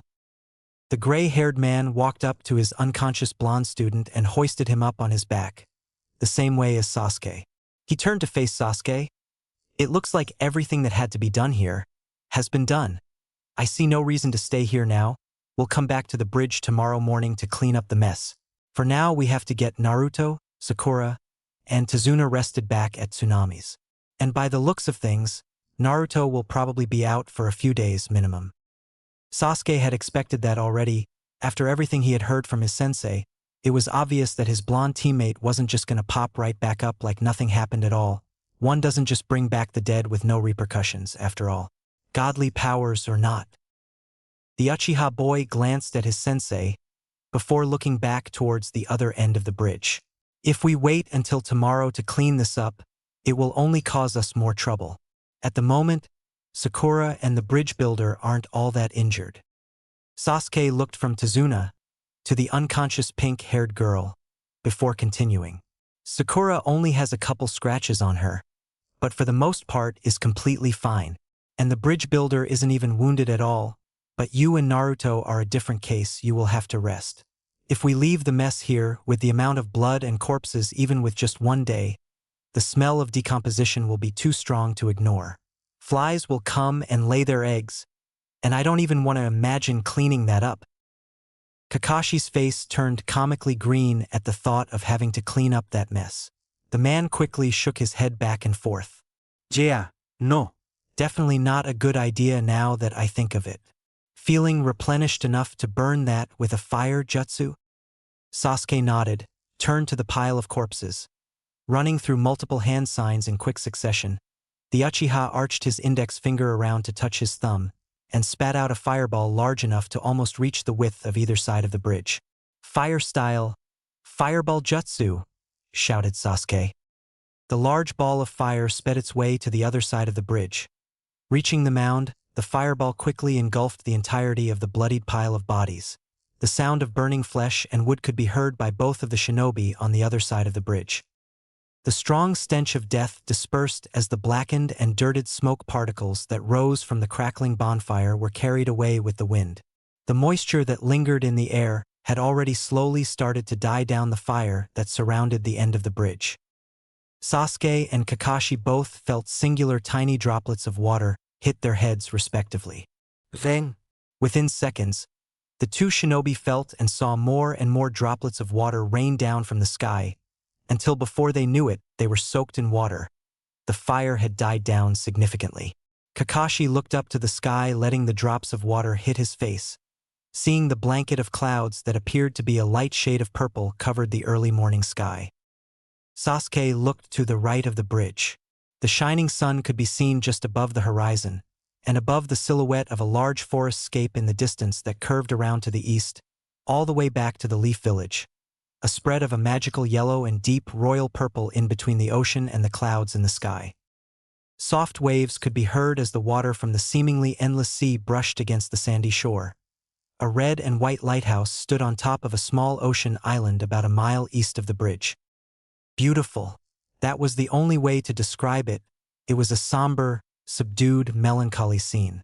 Sasuke and Kakashi, for once in their lives, felt completely at peace, bathing in the moment of the present, their minds not clouded by the demons of the past. Sasuke and Kakashi looked to the left, seeing the last of it being put out by the rain descending from the sky. A sizzling sound was heard from the ashes of the dying flame. It was almost symbolic in a way. The rain fell upon the small fishing hamlet, washing away the sins and misery of the horrible past, allowing the citizens of the town to start anew. A life where the people could be free. A life without the restraining shackles of an evil, cowardly tyrant who cares only for himself. A new age of freedom. The people could eat and drink whatever they wanted, whenever they wanted. They could walk through the streets with their loved ones without having to live with the constant fear that they could be separated from each other forever at any given time. An era where the townspeople themselves made decisions through fair debate and friendly competition. An era of happiness. Sasuke picked up the bridge builder once more. Student and teacher looked at each other, one synchronized thought running through both of their heads. It's finally over. The pair smiled, before turning around and walking back into the town, through the eyes of a demon. Chapter 3. A strange-looking humanoid creature that was half black and half snowy white, and what looked to be part giant Venus flytrap emerged from the ground behind the bridge with a troubled look on its face. I never would have imagined there could be two beings in the world that possessed the Rinnegan. I am sure Lord Pain will not be pleased to hear of this. The two sides spoke in alternation, both fully understanding how much of a problem something like this could pose if left unchecked. The Rinnegan had terrifying power, but the Rinnegan used by a Jinchuriki would surely be even more dangerous. The strange creature shrank back into the ground to inform the Akatsuki of the unlikely development. Meanwhile, Kakashi, his clone, and Sasuke walked through the town with Naruto, Sakura, and Tazuna on their shoulders. At this hour, the sunlight was just starting to peek over the buildings, and the light from the flame of the gas lanterns placed along the dirt road was no longer needed to illuminate the town. The Uchiha boy's stomach growled in hunger as the scent of something very delicious wafted into his nose. It came from a small roadside restaurant with a name funnily similar to one in the leaf. Ichibaku's Udon. "Are you hungry?" Kakashi asked, amused. Sasuke scoffed in slight embarrassment at the question. "No, I'm not," he said, unconvincingly. "You don't have to lie, you did literally die at least before Naruto resurrected you like he was the second coming of the sage or something. I'm not surprised you want some food. We should stop and eat before we continue. It's not healthy to eat on an empty stomach, you know?" Sasuke sighed, giving in. "Yeah, I guess we can stop and eat. But quickly, Kakashi. I don't want to be in this place for any longer than I have to.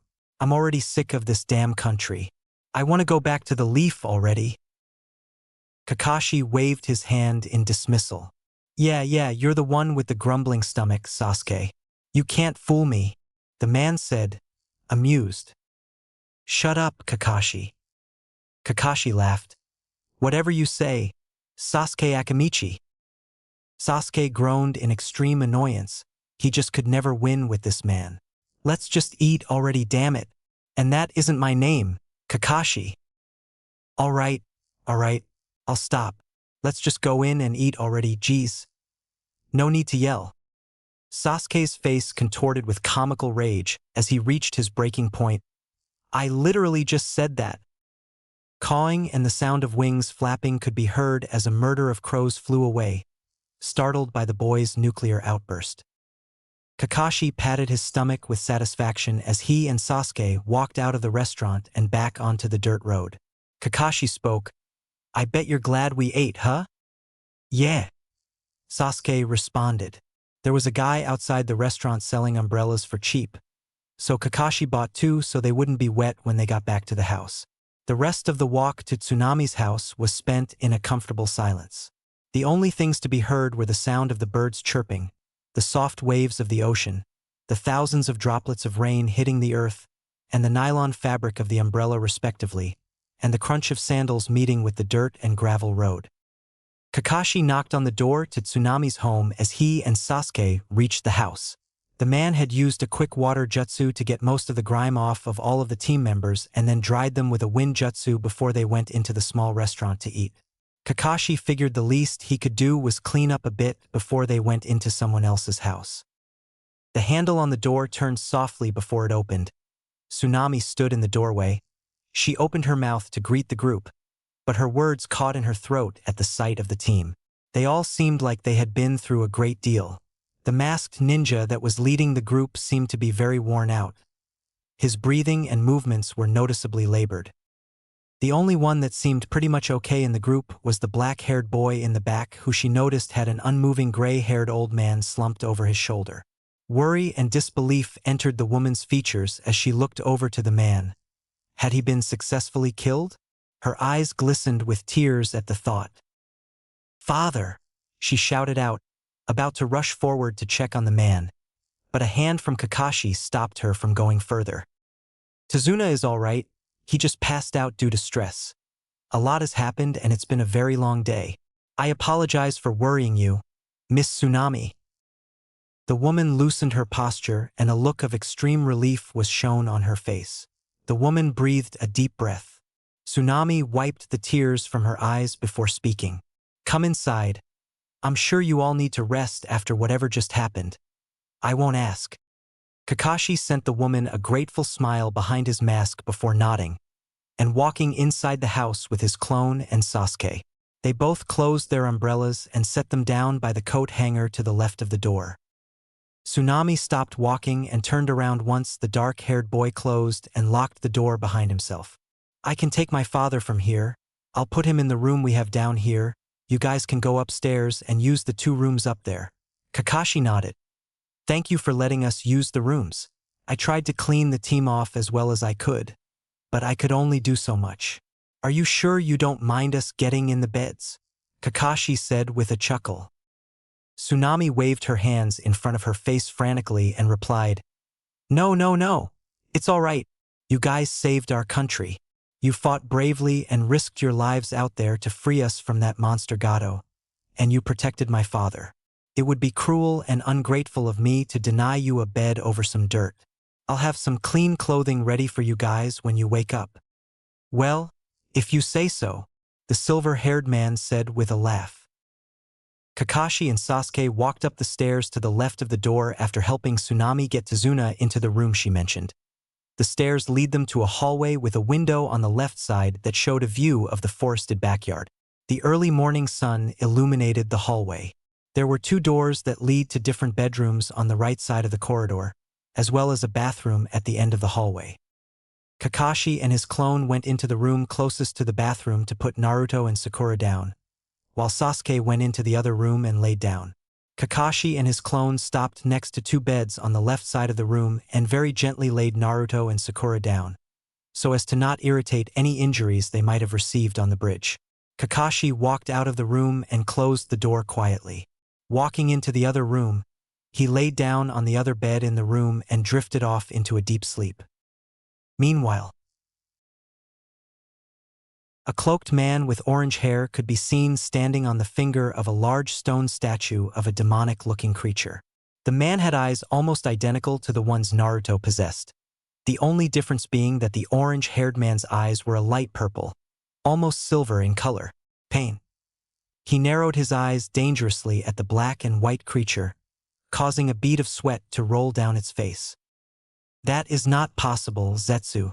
The last person to possess the Rinnegan was the Sage of 6 Paths, and he was said to have lived over 1,000 years ago. Only one chosen by the gods can possess such a power. A lowly Jinchuriki could not possibly have the same eyes as me. I advise you to watch what you say. The cloaked man spoke in a threatening tone. It was a preposterous claim that he never thought he would hear come out of his subordinate's mouth. The man believed he was put on the earth with a purpose. Bring justice to the shinobi world and end the cycle of hatred with the Rinnegan being his vessel to do so. He could not believe someone else could have it. The creature now known as Zetsu shifted nervously. I understand that it is hard to believe, but I assure you that boy definitely had the Rinnegan. He even used some of the same powers you use. The Jinchuriki showed an impressive degree of control over multiple of the paths. Zetsu paused for a moment, before continuing. He was even able to revive his teammate with Rinne Rebirth. Pain's eyes widened slightly. If he really did use Rinne Rebirth, how could he have survived? He had always believed it to be impossible to use that technique without giving your life in exchange. Zetsu spoke, guessing what the man was thinking. If I were to guess, it's because of the Kyuubi. Jinchuriki of the Nine-Tailed Fox have always been known to have extraordinary healing abilities. Pair that with the immense life force from his Uzumaki blood, and it makes perfect sense that he would survive. This boy could be a major problem down the line if he masters his abilities. Pain's ringed eyes glowed menacingly through the darkness of the underground hideout, illuminating the space behind him, revealing 5 hovering figures with the same, glowing eyes as him. The cloaked man spoke. He has the Rinnegan, so what? No matter how strong he may become, it will not make a difference, because a man cannot kill a god. The man spoke arrogantly. Zetsu informed the rest of the Akatsuki of this development. You may leave. 3 days later, Wave Country. Sakura awoke to the morning song of Mother Nature. The sound of birds chirping invaded her ears as she groaned into consciousness. The Pinkette sighed, sitting up in the bed. The warm sunlight from the window to her left shone onto her pale skin. A pleasantly cool breeze from the half-open window brushed across her body. The girl looked over to her left side and saw her golden-haired teammate, sleeping peacefully in the bed neighboring her own. A serene look covered his face. His chest rose and fell at a slow pace. She smiled and subconsciously and brought her fingers to her lips for a brief moment before letting her arm fall to her side again. her smile fading. Sakura turned her head to her front and let her mind wander to the events of the day of the bridge. I can't believe Sasuke is dead. It almost doesn't feel real. I never in my wildest dreams imagined something this horrible would happen on our first actual mission. If only I was stronger, I could have stopped this. But it's too late for that now. I was too busy being a weak fool obsessed with useless things like romance, looks, and popularity, and now he's dead. This is my fault. Naruto risked his life trying to help Sasuke, and I was too busy trembling in fear to help. And I told Naruto he was the weak link in the team, when he was the one who saved us in the end. I should be ashamed of myself. Sakura hugged her knees to her chest and cried. She was angry. Angry at the cruelness of the world. Angry at the two rogue shinobi who threatened her team. Angry at Sasuke for getting killed. And most of all, angry at herself for not being strong enough to protect her friends. Sasuke! The girl cried softly into her legs. Sasuke is dead and he's never coming back. Because I was too weak. The girl's crying eventually slowed down into a shaky breathing. But at least... Sakura released her knees from her chest as she got up from her bed slowly. But at least... Sakura looked at the sleeping blonde boy and gently sat by his side, careful as to not wake him. She put her smooth, small hand on his whiskered cheek and leaned over him. Her long pink hair brushed against the boy's skin. Glistening tears dropped from the girl's bright, sparkling green eyes onto the boy's face. In what felt like slow motion, she parted her soft, pink lips and spoke softly. But at least I was able to save you, Naruto. 3 days after the incident on the bridge, Wave Country. Sasuke no. Sakura watched as razor-sharp needles of ice shredded through the Uchiha boy's flesh with the utmost ease. Blood splattered all over the girl's face and tainted her dress, causing the pink-haired girl's eyes to go completely wide. Running up to him, she placed her hands over the holes in Sasuke's throat in an effort to stop him from bleeding out. No, stop bleeding. Stop bleeding, please. The desperate girl spoke, eyes burning with flowing tears as she began to get lightheaded. Her efforts ultimately proved futile as Sasuke wheezed something out to Sakura. Why? Didn't you save me, Sakura? Why are you so? Blood sprayed from the genin's throat and he collapsed, pushing all of the other needles on his body deep into his vital organs. Sasuke died instantly upon a needle piercing his brain. A guttural scream tore through the naive genin's throat. Images of her crush cascaded through Sakura's mind. The girl's eyes blurred with tears as she held her head in her hands, her body shaking with sobs as she looked up. The last thing the young kunoichi saw before passing out was red, hypnotic eyes with illusional concentric circles that pierced through her heart. Walking slowly towards the girl, who was now backing away from the mysterious silhouette. Sakura scratched at her face and let out a high-pitched scream as the pain in her heart became unbearing. The traumatized girl quickly woke up in her bed with a cold sweat covering her body and a speedily beating heart after her short nap. The girl looked to her side worriedly. I hope I didn't stir his sleep. Naruto? She finished audibly, checking for the presence of his consciousness. Sakura looked at him for a second, but he didn't move, continuing to breathe steadily. Shook with the adrenaline of her awakening, trying her hardest not to let her feelings out into the open air. I can't cry. It doesn't. The girl reached her hand to her face, grabbing it and focusing on pushing the tears back. It doesn't fix anything. It's just... Sakura was struggling with the fact that Sasuke was one of the major aspects of her attention, and it was just gone. Her dreams had been terrorizing her all of the previous night. Sakura composed herself and walked to the door. She knew that she had to talk to Kakashi about how the mission was done eventually, and the girl, more than anything, felt a need and obligation to train. She opened the door and walked down the stairs into the living room past the kitchen and out the back door, leading to a small dirt trail she decided to walk along.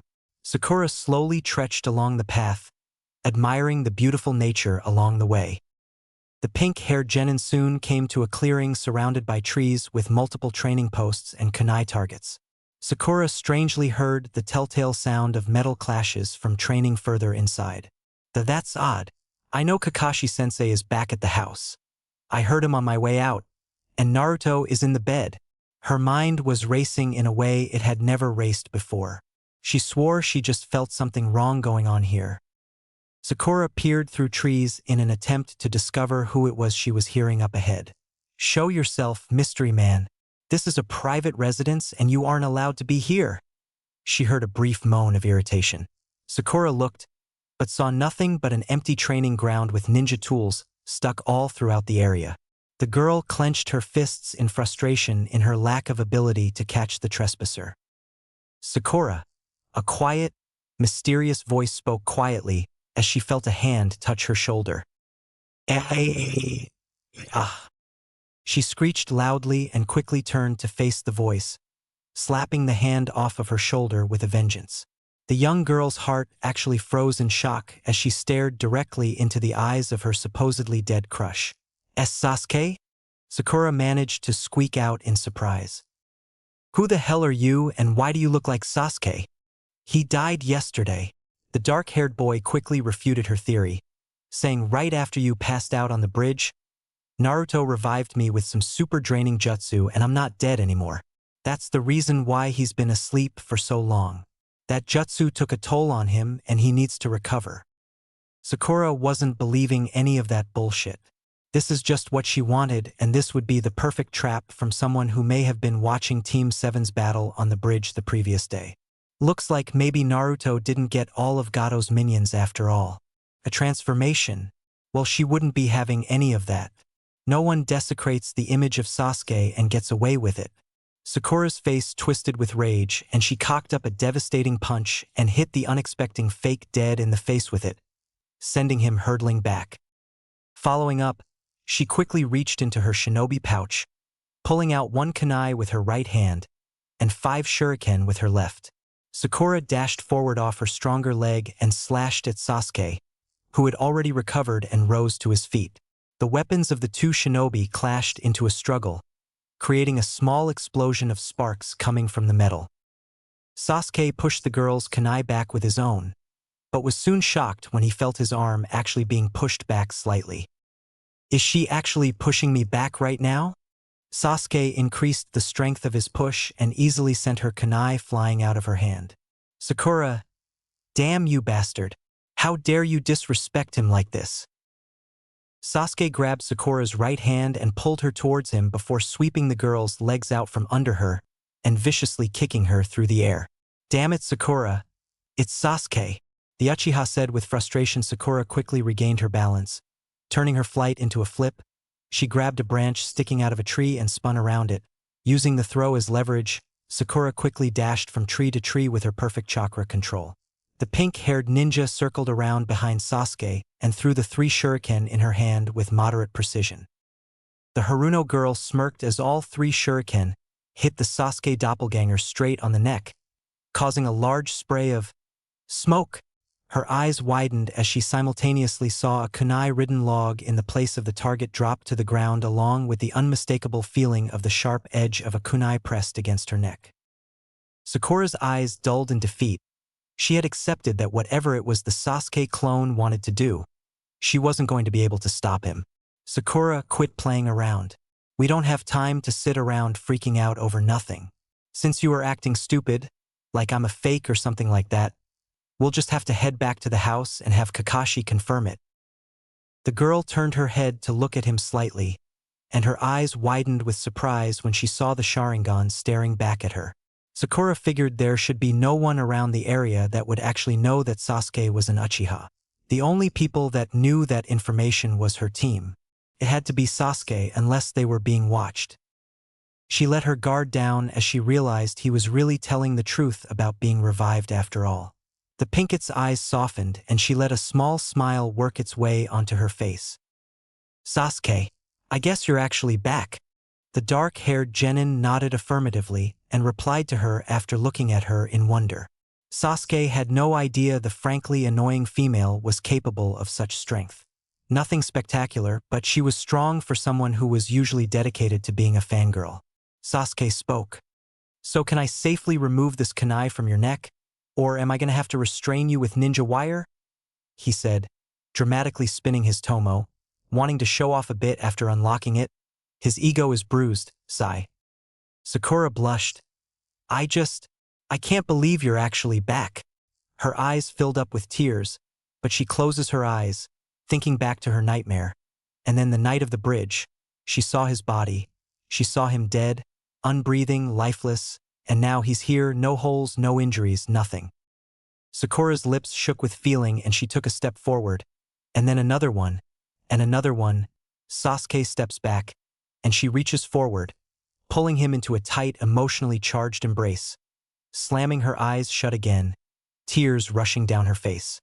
Sasuke just stands there awkwardly, not knowing what to do. He doesn't really want to engage, but he can see she's feeling some type of way, and saying something might cause a problem. Sasuke's face scrunches in discomfort and he shakes his head, pushing her away from him and stepping back. Come on, Sakura. Let's get back to the house, we're wasting time. He says nonchalantly, walking away from the training ground towards the house. Sakura frowns and wipes her tears, watching as he walks away, narrowing her eyes. Hey, don't just walk away. You antisocial jerk. Aren't you gonna restrain me with the ninja wire? Sakura taunts, facing Sasuke's back. He turns around, looking annoyed and questioning. What the hell are you talking about, Sakura? Hurry up. I said I would use them on you if you kept fighting with me. The fight is over. Come on. Sakura crosses her arms, frowning. Well, what if I wanted you to restrain me with ninja wire? She asks, an indignant expression. Sasuke snaps back. I don't care what you want. It isn't necessary, now hurry up. Sakura huffs, stomping in her dark-haired teammates' directions. Well, if you're saying I need to be attacking you to be restrained with the ninja wire, then maybe I should give you some incentive, she exclaims, suddenly running toward him. She jumps on him with all her strength in a feral tackle. I'll have you.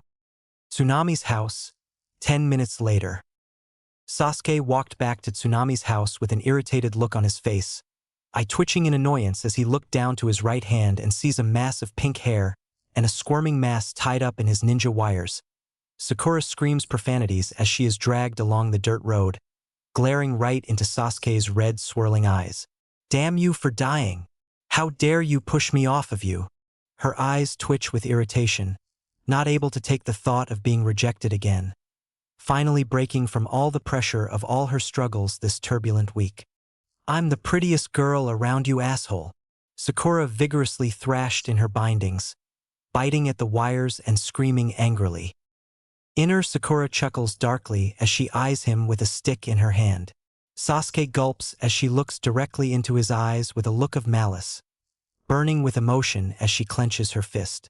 Why'd you die? I'm gonna get out of here. And when I do, it's over for you, Sasuke, MMPPH. She says with a playful smirk, secretly elated at his apparent resurrection. But Sasuke slaps a piece of duct tape over her mouth and sighs in relief as her threats turn to intelligible mumbo-jumbo, humming a happy tune as he walks down the trail while Sakura calms down and just glares at him without even blinking once. She grips her stick tightly and narrows her eyes as they pierce with dangerous intent. Sasuke continues dragging her along as Sakura begins to tire, her mostly all-salad diet catching up to her as she gasses out and breathes heavily, not screaming anymore as they quietly go along on the path. Sakura's eyes glaze over as she calms down and stops acting out, thinking deeply to herself. Besides all the yelling, I guess I should be grateful he's even alive at all. I wonder what's wrong with me. Soon coming into the shade as they enter the backyard of the bridge builder's house through the back trail. Well, we're here, Sasuke says as he reaches the house and they catch a glimpse of Kakashi's silver hair up against a tree. Look, it's Sensei. Sasuke walks over to Kakashi and waves his hand but sees who he thought was Kakashi was just a straw dummy with a wig. Sasuke and Sakura hear a small chuckle from behind them as they both turn and see their sensei, the copy Nin, feet dangling off a tree branch as he reads a book from the Make Out Paradise book and giggles to himself pervily before snapping the book closed and looking over to them. Hello, my cute little genin. How was the reunion? He laughed with a one-eye smile as he saw the state of Sakura in the ninja wire. Sakura, were you causing trouble? Sakura licks at the tape and spits it out, an unremorseful, defiant expression plastered over her visage. Humph. Whatever. I don't have to explain anything, sensei, she says, glaring at him for no reason. Kakashi sighs, but jumps off the tree, striding up to her and grabbing a kunai out of his pouch, putting it to the wire and slicing through it as Sakura falls on her butt and struggles to detangle herself before Sasuke finishes cutting her loose. Oh, ow, you don't have to be so harsh, guys. What a crude way to treat a girl. I am the only reason you and that whisker-face idiot are alive right now. Way to show gratitude to your savior. The pink-haired genin grumbles out, getting up and patting the dirt off of her red dress. Kakashi claps his hands together, looking towards the two genin patiently, silver hair over his eye with an eye patch under the spiky gray color, masking his right eye in place of the Konoha headband, the insignia instead resting on the table inside. Sakura makes a hum sound, looking in his direction, and Sasuke merely turns his head, already aware of the brewing storm right as a mass of dark, murky clouds from the front direction of the house slowly waft over the home, and small, lukewarm droplets of water begin to land once again, along with the earth-shaking rumble of lightning from the direction of the coast. Sasuke begins to walk into the house with Kakashi as the rain begins to fall a bit harder, the air coldening and fogging up slightly. Sakura shivers and scurries into the house, not wanting to get caught in the rain as she sits down at the table, shaking the water droplets out of her hair and sighing as her shoulders hit the tabletop, knowing she'll be stuck in the house for a while with this rainy weather. Sasuke goes to his and Kakashi's room to read up on a scroll of an improvement to fire-style jutsu, deciding not to stay around and wait with his team. Sakura frowns as he leaves abruptly, looking longingly and vulnerably at his back as he walks away, a downcast expression as the number in the room dwindles to 2. The pink-haired girl looks quietly at her dark-haired teammates studying a scroll until she hears the sound of a key unlocking a doorknob. Kakashi and Sakura both look over to the front area with their shoes and the welcome mat and see Tsunami. A dark-haired, tan woman opens the front door with a frantic look on her face, dripping with water as she quickly tosses a few bags filled with various food items, vegetables, meat, rice bags, and other items in the kitchen, and runs over to the bathroom, toweling her hair off and patting off before wiping the liquid off of her forehead. "Ho! It is very wet out there. Good thing you guys didn't get caught outside," she says softly in a low tone, walking into the kitchen and looking at the team members currently in the room. "I ran to go get some groceries with a bit of the town bounty money that piece of shit had on his head, but I got caught in the rain on the way back." She pants, taking some of the food items and putting them in their spots in the fridge, also leaving some on the counter. "There wasn't supposed to be any rain this week, but I guess nature is unpredictable." Sakura mumbles something from the table with her head down like, Right, of course we're stuck inside." In a quiet tone, Kakashi nods, sighing. "Yep, that's how it is, my cute little genin. Nothing we can do about it." Sakura scowls as Kakashi ruffles her hair, moving her hands up to straighten it again. "I'm tired of everyone messing with my hair today," Sakura says, slapping his hand away. The eye-patched man moves his gloved hand back, waving them both dismissively with a smile. Sorry, he says, chuckling at her foul temper. Tsunami claps, getting the attention of the two. "Well, since we are stuck inside, I will make us all a delicious dinner while we wait for the storm to pass," the daughter of the bridge builder says, nodding her head affirmatively with a smile. The mood of the team members slightly brightens at the thought of food, the idea making the situation more comfortable. Tsunami looks down at one of the bags at her feet, picking up a few flat square boxes and packaged styrofoam cups and setting them down on the counter while leaning over on her shoulders, much similar to Sakura's current posing, pursing her lips and nonchalantly speaking. "Or, we could pop these pre-packaged pizzas in the oven and boil up some cup ramen?" She grins, setting her chin up on her two hands. Sakura rolls her eyes at the thought of eating ramen for dinner, even if it doesn't sound bad, and turns to Tsunami. "As much as ramen and pizza does sound alright, I think I would rather have a home-cooked meal. I can help with the preparation if you want, and plus, it's not like the ramen and pizza will go to waste." she says in amusement, glancing towards the stairs. Tsunami smiles in appreciation at the young girl's offer, nodding her head and grabbing out everything she needed for the dish, preparing to make a simple rice, meat, dairy, and vegetable-based meal as she lays out a cutting board, a knife, and the ingredients. She pushes the cutting board towards Sakura as she steps up to the counter. Here, we can make something simple. You can cut the vegetables and make an omelet, and I will run the rice cooker and make the meat. Sakura grabs the knife and begins cutting and thinly slicing and chopping ingredients, albeit a little clumsy, as Sakura had always struggled with kitchen-related things. Sakura piles them together before setting the knife down. She then grabs a bowl, cracking in the dozen eggs and seasoning them before whisking them and slowly cooking the large portion of eggs beside Tsunami, who is cooking sliced chicken in the pan next to her in a darkly colored sauce. The pink-haired girl tends to the eggs in the pan, keeping the edges from sticking to the pan with the spatula and flipping it inwards until it's done. Sakura finishes before Tsunami, letting the giant omelet rest on a plate situated on the counter, who in turn, after letting it cook for a while, puts the meat down on a plate and sighs.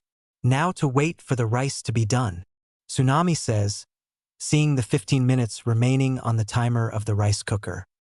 Sakura blushes as she looks up, her brain suddenly picking up the sensory information of her sensei, the copy ninja, loudly cheering her on as she cooks the simple meal alongside the dark-haired woman, nodding approvingly at her work as a mock tear falls from his unpatched eye, grabbing Sasuke by the shoulder and forcing him to watch her cook for team building as his scowls go ignored. "Put me down, Kakashi," he rudely admonishes the man, not using the moniker of sensei with the man at all. Kakashi smiles at Sakura and sniffs inward, making an exaggerated sense of how good the food smelled. "I'm so proud of you, Sakura, cooking for the team and providing us with sustenance to move forward in our ninja mission. A true woman in the making. Whichever man will be lucky to have you," he teases, finishing in a serious tone as his pink-haired student turns red at the praise. "Whatever, stupid sensei. Put Sasuke back. You," she stutters.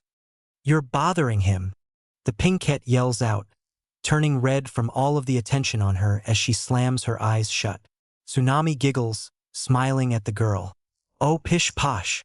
I think your sensei is wonderful, and quite the looker too," she says, looking at the man much closer to her age with a sultry smile. "Did you hear that? I said you're attractive, Mr. Kakashi."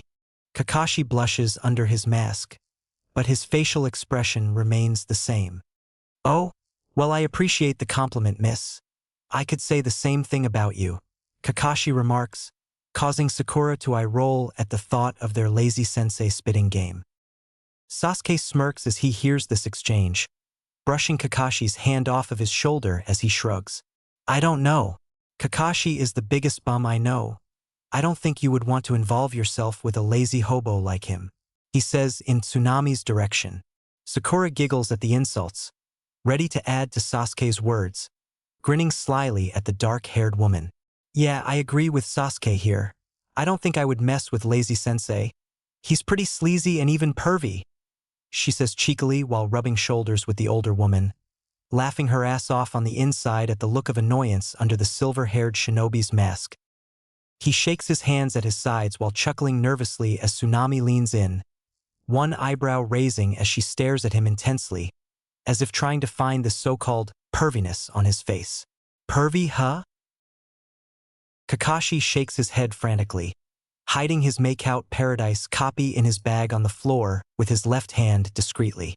"No, of course not. My students are simply jealous of my wide range of refined skills I have in my arsenal as a shinobi. I assure you that it is purely envious drabble Tsunami," he says, tripping over his words for a second and sweat dripping from his forehead at the pressure put on by the three. Tsunami suddenly backs away, smiling widely and nodding her head in rapid succession, as if confirming something. She stops her head and crosses her arms as Sasuke and Sakura lean in, eager to see their sensei's rejection, almost sure of the outcome. Tsunami's mouth flattens in a line, looking dead at the eye-patched man. "I like my men pervy." She nods again. "The perviest of pervs." Yes, I do. Sasuke sighs at this, going back to his room to wait for food at his failure, closing his door. Sakura falls straight on her face and Kakashi gives an "I told you so" look to Sakura, as if he knew it would go this way. The conversation is interrupted by the rice cooker going off, beeping repeatedly with a little jingle. Tsunami goes over and fluffs the rice up before mixing it in with the meat and vegetables, while Sakura cuts the omelet into evenly rationed slices, placing 5 slices in each bowl along with utensils. Kakashi brings Sasuke out of the room and beckons him to the table as Sakura places the bowls in front of each chair.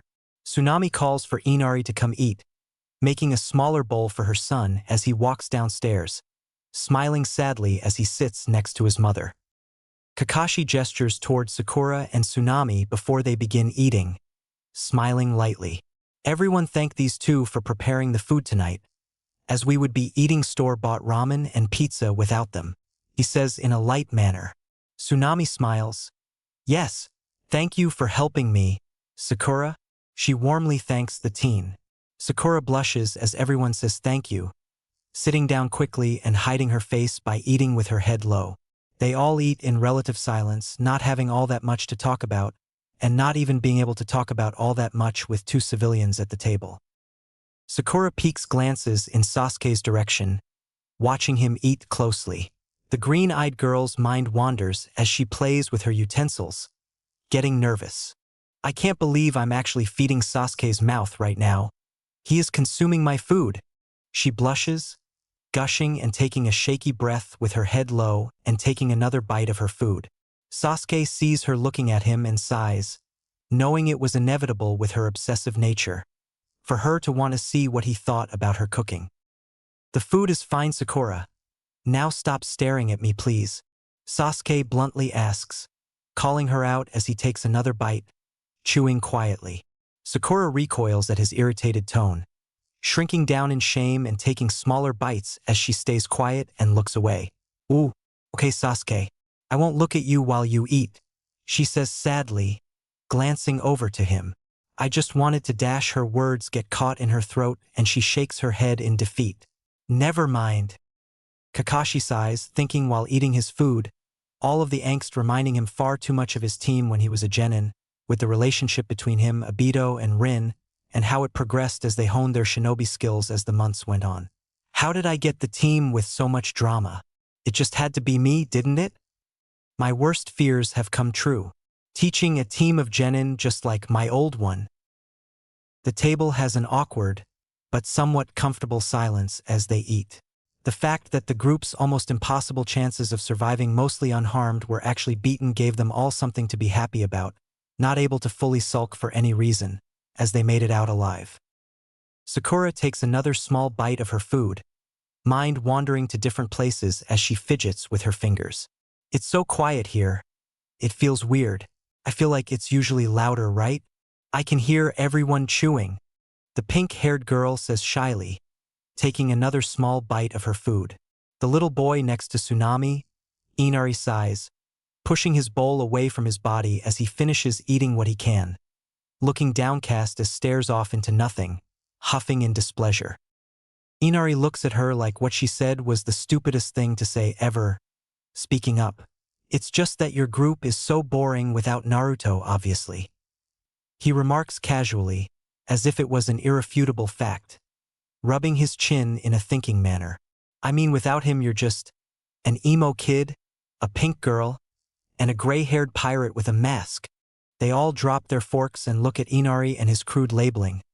All of their calm facades dropped in an instant as they are put into shock by their unique nicknames.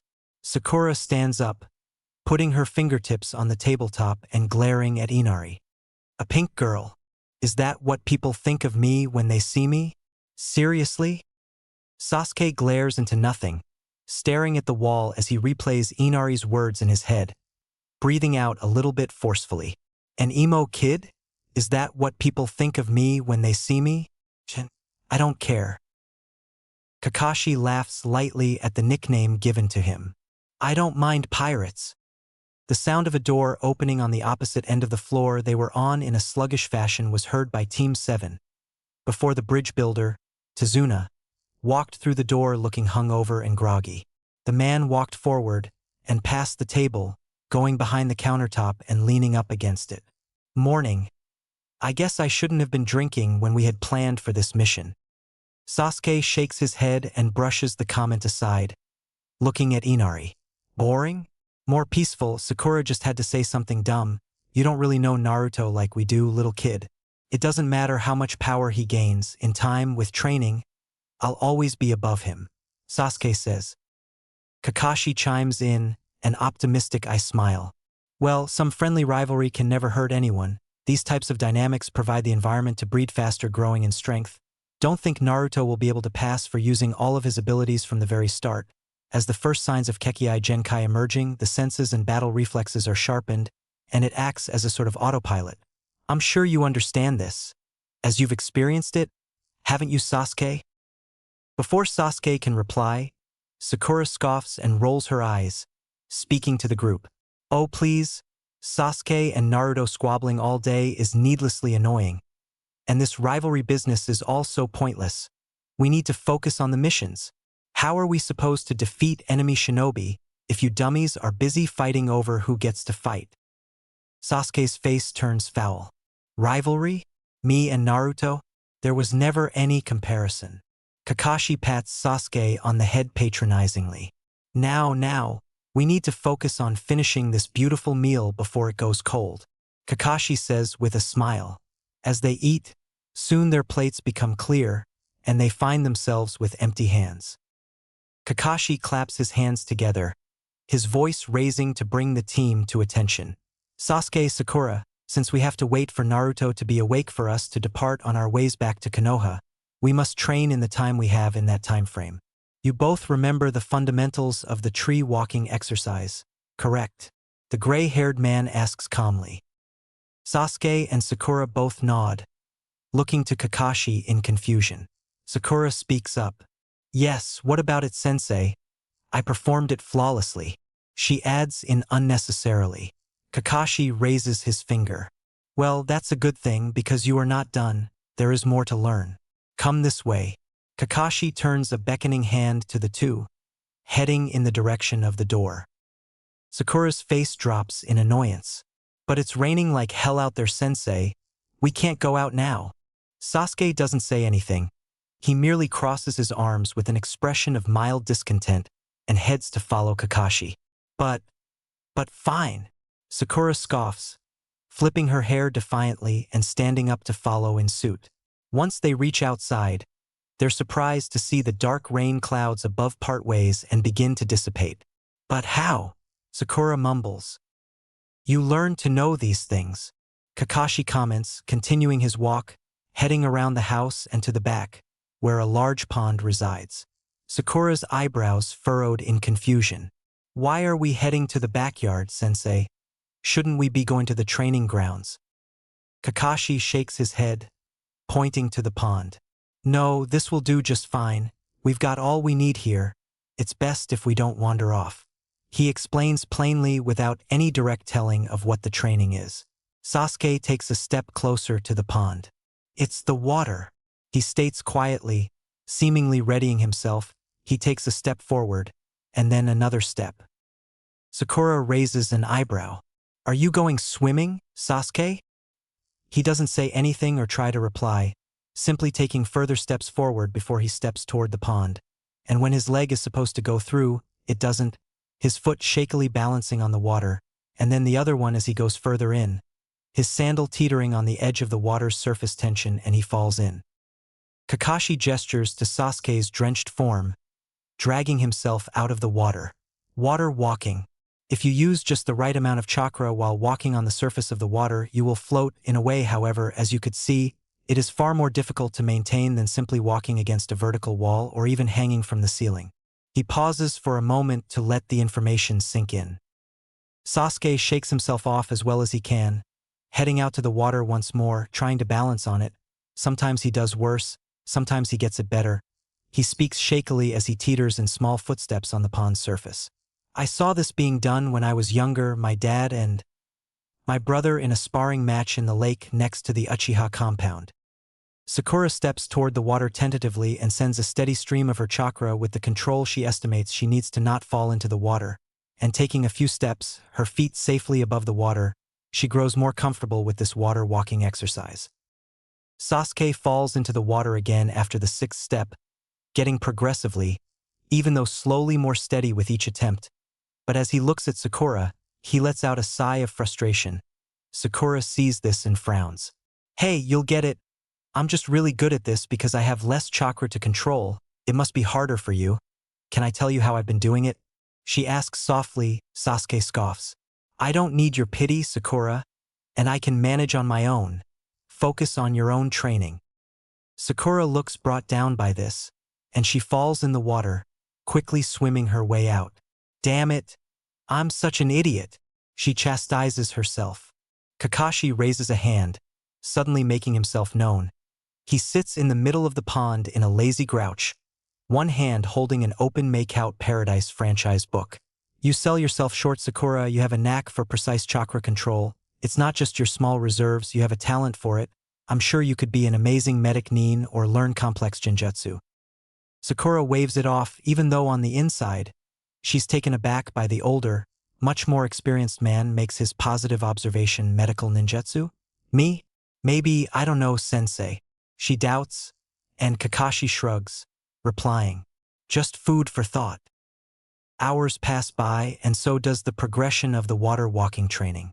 Sakura gets used to standing on the lake or even running for long periods of time, and Sasuke manages to walk all the way to the other end of the pond, go back, and then do a loop around it without falling down. Sasuke feels somewhat accomplished, but as he walks off of the lake and sits down next to a nearby tree, his perception blurs as he looks down at his hands in an unfocused lens. I was really dead. Sasuke's hands tremble as he puts his hand to his heart, and it beats, but he feels it, shouldn't. He feels the cold sting of the ice needles, the warm blood sticking his skin and seeping into his clothes, each movement tugging at his micro hairs. There had been needles in every organ of his body other than his brain, and that felt so real, so jarring, but this didn't. Death is the end for everyone, but not for him. Why? Why can't I just be happy I'm alive and well? I can still kill Itachi. I can still train. His train of thought derailed and he shakes his head. The sound of chirping birds and crickets in the underbrush turn into an unrelenting buzz in his ears. A white noise and cacophony as more and more time goes by. His teammates already having gone inside as he sits there, staring at those damn unfeeling hands, his Sharingan unconsciously activating, red swirls scrutinizing every detail down to the very fingerprint on his fingers. Sakura looks back as he feels a firm hand on his shoulder to see his sensei, Kakashi, standing there with a calm but strong look in his eye. He won't ask if something is wrong because he already knows, but he has to do what he can. Come on. Let's go inside. It's starting to get dark. The air in Tsunami's house was thick with unspoken angst. Sasuke, dripping water onto the wooden floor, didn't head for a towel. He just stopped in the living room, his gaze lost somewhere on the floorboards, as if he was trying to count the grains in the wood, his trembling hands clenched into tight fists at his sides. Sakura, who had come inside a few minutes earlier, sat at the kitchen table, running a dry towel through her own damp pink hair. She watched him, then glanced at Kakashi. Their sensei didn't say anything. He just leaned against the doorframe, his one visible eye conveying a weariness that had little to do with their training. The usual lazy slouch was there, but it seemed heavier now. The silence stretched. It was broken only by the drip, drip of water from Sasuke's shorts onto the floor, each drop landing with a sound that felt too loud. Sakura opened her mouth to say something, maybe to scold him for dripping on the floor, the way she might have before, but the words died in her throat. The look on his face wasn't the usual arrogance or frustration. It was hollow. She looked away, feeling like an intruder. Hours passed like this. Kakashi eventually grabbed his book from the table, but he didn't seem to be reading it. Not really. He settled into a chair in the corner, a silent guardian in the growing shadows. Sakura abandoned her towel and helped Tsunami quietly put away some dishes. It was a normal, everyday task that felt strange and out of place. Sasuke finally moved, but only to slump into a chair by the window that looked out over the water. He just sat there, a silhouette against the fading light. Sasuke sat in the chair. Kakashi helped Tsunami pick up the dishes on the plate from dinner's aftermath, containing any sort of leftovers or anything that could be saved, and even after all the dishes and silverware were all put away, he still continued to compulsively clean, beyond Tsunami's efforts. Sakura heads upstairs with a frown, the faint glow of twilight dissipating with each soft step. She walks down the hallway and turns the door handle to the room she was given quietly, with attention to not have the striker touch anything. Walking into the room, she found herself staring at Naruto in worry. It's been 3 whole days, and he still hasn't woken up yet like Kakashi said he probably would. Then again, raising someone from the dead has to be tiring. With a huff of frustration with the angst that seems to radiate outward from nearly everyone in the group, including herself. I hate this stupid mission. We should have never gotten roped up in this mess. She complains, jumping into bed and pulling the covers over her head, slamming her eyes shut with difficulty. She soon drifts off to an unstable sleep, swapping from good and pleasant dreams to horrible nightmares, reliving the events of 3 days ago, but at least it's better than her sleep last night. Naruto's room, 3 in the morning. Dreamless aching thirst and hunger.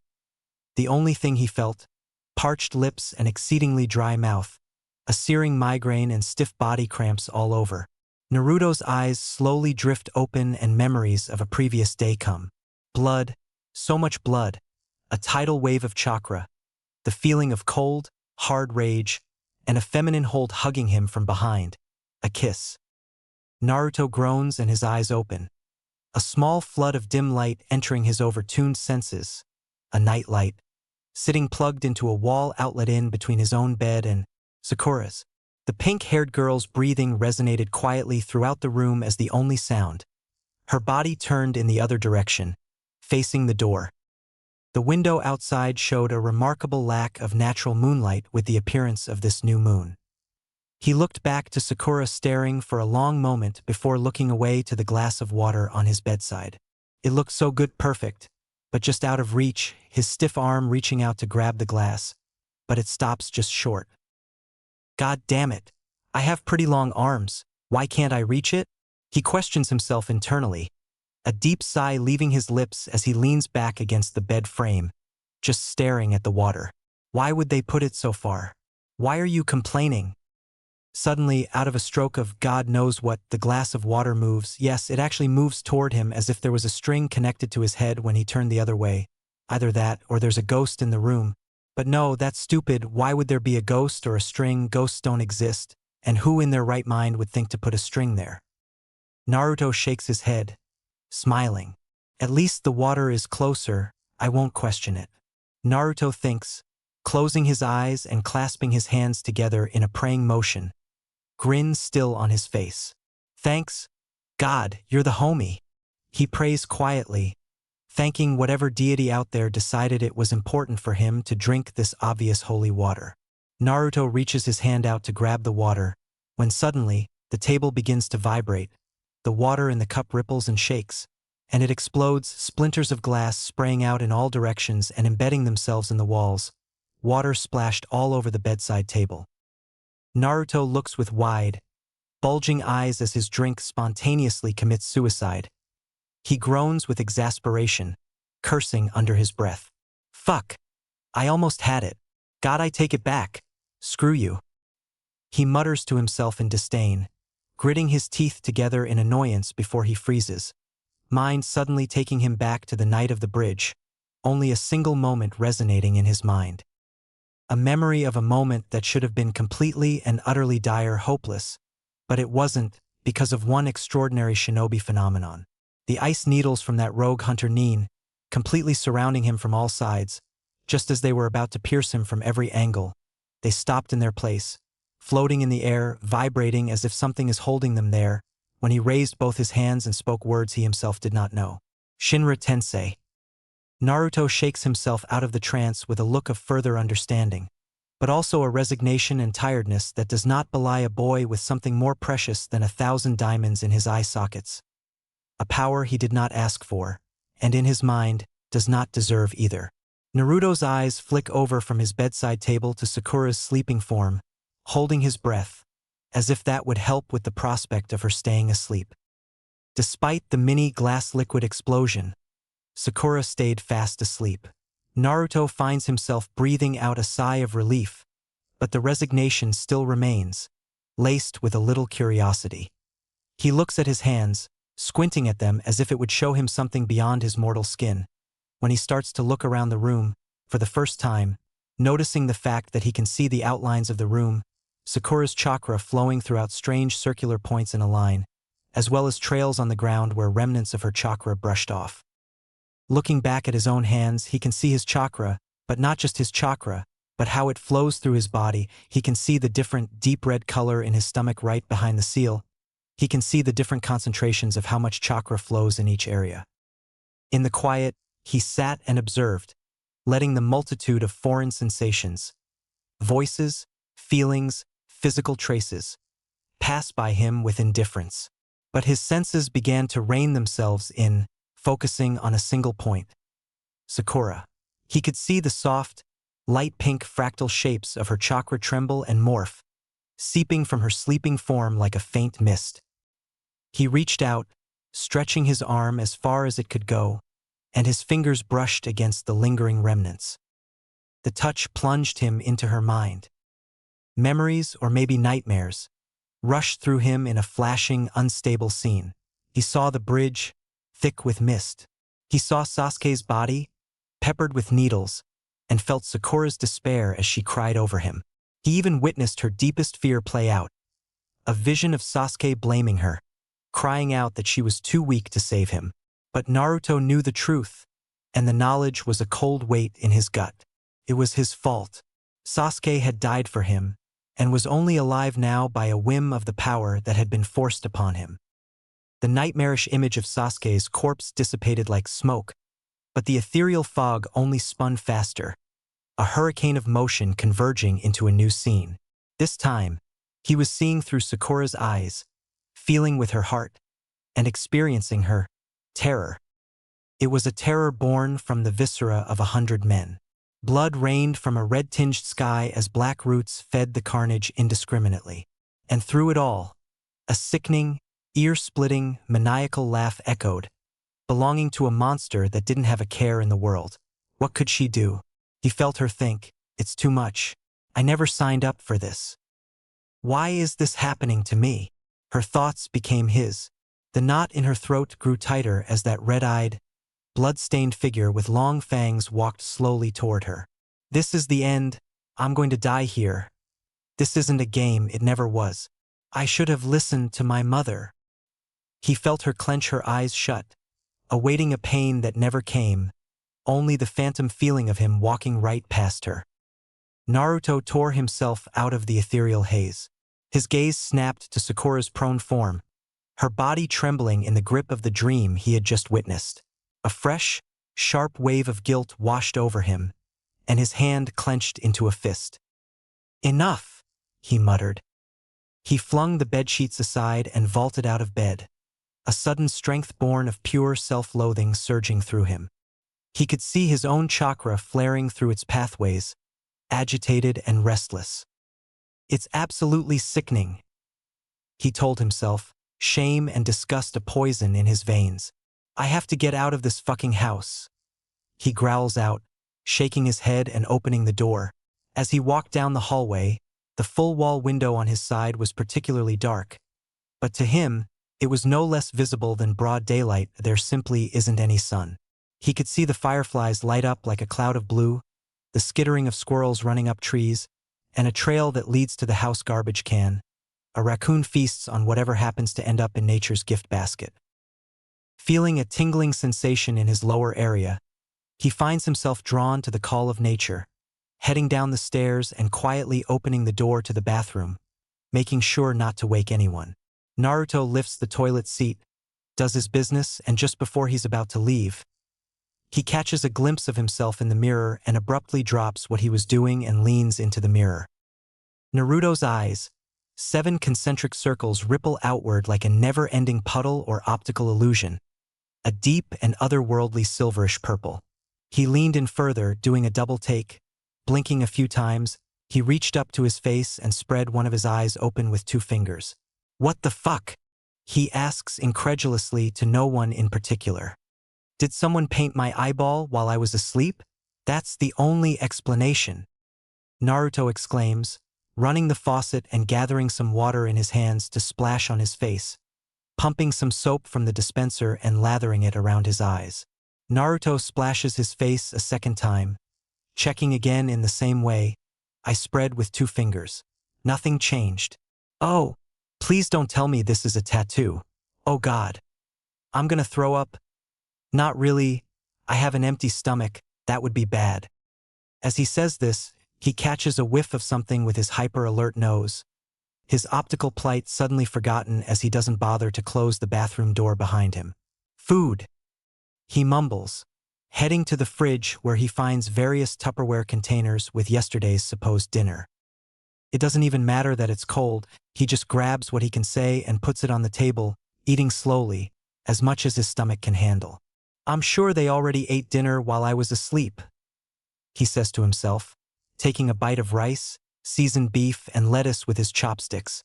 It's almost surreal eating food after being out for over 3 days, regardless of what it is. "I'm surprised I can even eat at all. But this is so simple. It's perfect," Naruto muses in his mind, going for another bite. When Naruto is finished, he rinses his plate in the sink, puts the Tupperware away and pours himself a cup of water in the sink. Tap water be damned. It feels heavenly, much more so than just eating. He chugs the water down like he's doing it competitively, letting out a relieved exhale as the water permeates throughout his self, revitalizing his fatigued body, quenching his dry mouth's thirst. Being fed and hydrated is one thing, but his attention is drawn back to the matter of his eyes as he once again catches a glimpse of them, this time in the shiny metal sink's reflective bottom. Naruto frowns, mood once again ruined. He shakes his head and walks off, heading for the back door. For some reason, he just feels it, calling to him like Sakura. The voices, senses, emotions, they grow stronger as he heads that way, and like he said earlier, this house, at least for the moment, is off limits. Naruto walks down and opens the back door situated in the living room by the window. He closes it behind him and walks carefully not to disturb his previous injuries. Feet becoming slightly wet with the water built up on the grass from the recent rain. The trees are producing droplets, and it's ever eerie out here, nice but eerie. He can see everything. Each little animal glowing a soft blue, their chakra running through their pathways. The trees and the earth around him was a deep yellowish orange. He could feel little points of vibrations in different directions of all the possible enemies. He felt as if he were somehow attached to the air around him. He could feel it like an invisible chakra, a magnetic field. You could sense it. It was breathtaking. Naruto stood there in awe, scanning the area around him and all of the new sights, mouth slightly ajar. As he walks further down, and with a parting of some leaves, the black, dark pond that he could see through like there the sun in the sky comes into the view. It was also overwhelming, and besides that, he could feel himself and a different, heavier chakra all the way in the direction of the bridge again. It was almost suffocating. Naruto grew further stressed as he stepped toward the lake, and the bright signatures of the life in the pond glowed like fireflies, every little thing down to the smallest creatures in there. He could see the fish as well, all the frogs, the bugs, the snakes in the grass, the algae, which took up the yellowish-orange color of the nature chakra just like the plant life. Everything glowed. Kneeling down and crossing his legs under him, Naruto just sat there and looked around in even further awe than before, scooching forward, a little closer to the edge of the lake, and looked down, and despite the glow of the lake, he could still see himself in the water, his face like a thin plastic wall. Frustration rushes in as he sees his eyes once again come into view. "It makes me look so soulless. There's no shine in my eye. I can't even tell my own facial expression." Naruto pulls away, standing up abruptly and shaking his head. "No, I won't accept this. There must be something I can control here, just one thing." Naruto takes a step toward the lake, and another, and places his foot above the water. The boy's foot sunk in halfway, not quite floating, but somehow keeping himself from sinking completely. One step, and he falls right down into the water. The lake is so cold. Naruto scrambles to get back to the dry land, quickly standing himself up and trying to shake his wet pants off as if it would get rid of the water. Shoot. I kind of did it. No, not really. Naruto tries a few more times, failing each time, only getting maybe half a footstep each time, sometimes falling incompletely. But he's interrupted when he felt the warmth of something creeping up around him and then spotting another one of those breathing kaleidoscopic fractal energy paths. It comes up out of the water. Feeling himself be whisked away again, he's transported to a place where it's like here. In fact, it is here, but the sun is out and it's not him there. Well, it is, standing there in the background as a foggy cloud-like figure interchangeably with seeing directly out of his teammates' eyes as his team trains for the water walking exercise. Sasuke is struggling, but doing better than him. He has his Sharingan on, watching Kakashi-sensei's feet, but he's struggling to fully copy his technique. Sasuke silently struggles onward, up until Sakura tries to give him some advice, which he rejects. Naruto feels his frustration as Sasuke tries to reproduce the results his sensei and Sakura were having. But the chakra on the bottom of the feet is just a blob of chakra. It tells nothing. As the cloud of fractal patterns swirls around me once again, I'm seamlessly transported to Sakura's eyes, effortlessly standing on top of the water with no issue, trying to give Sasuke advice, when she looks over to Kakashi, and there, right on the bottom of his feet, he sits there crouched down reading a book looking like he's ready to go to sleep. Perfect control. No. This is useless. I can't see the chakra. I don't want to see what she saw. I need to see it for myself. This acts as a command in his mind, and as he said, Sakura's perspective is dissipated and he's inside his own perspective, floating just beyond where Sakura and Sasuke are, getting a good look at Kakashi. His technique is flawless, he uses no wasted chakra, and it's completely steady the whole time, even when he's not paying attention. The flow, which he can see, he can look at his own feet, put that exact amount of chakra to his best ability, keep it at that spot, and walk on water. Naruto nods and speaks. Take me out. As commanded, Naruto is sent out of this remnant, back standing right where he was before when he tried water walking the first time. He looks at his feet, pushes out close to the right pressure of flow he observed on the bottom of Kakashi's feet, thin and no gaps, dense. He took a steadying breath, the image of Kakashi's flawless chakra control still vivid in his mind's eye, or his eye's mind. He remembered the spiky, uncontrolled feeling of his own failure and focused on creating its opposite. A calm, thin, and dense layer of energy on the soles of his feet, just like the blueprint he'd witnessed. Naruto takes a step forward, and another one almost slips, catches himself, he closes his eyes, and he's standing. Naruto stands on the lake, taking a tentative step forward. He keeps going and going and going until he's in the middle of the lake, right where Kakashi was. Turning around, he slowly and carefully walks back, nearly falling in multiple times, then hopping out onto the ground past the pond. It's late. I should probably go back inside and rest. How are you feeling, Naruto? He hears a voice say from the side, jumping damn near out of his skin. He yelps, turning to the corner of his vision, and there, right in front of a tall oak tree, Kakashi, his sensei, walked out from behind the tree silently. Naruto speaks. What the hell, Kakashi-sensei? You scared the crap out of me.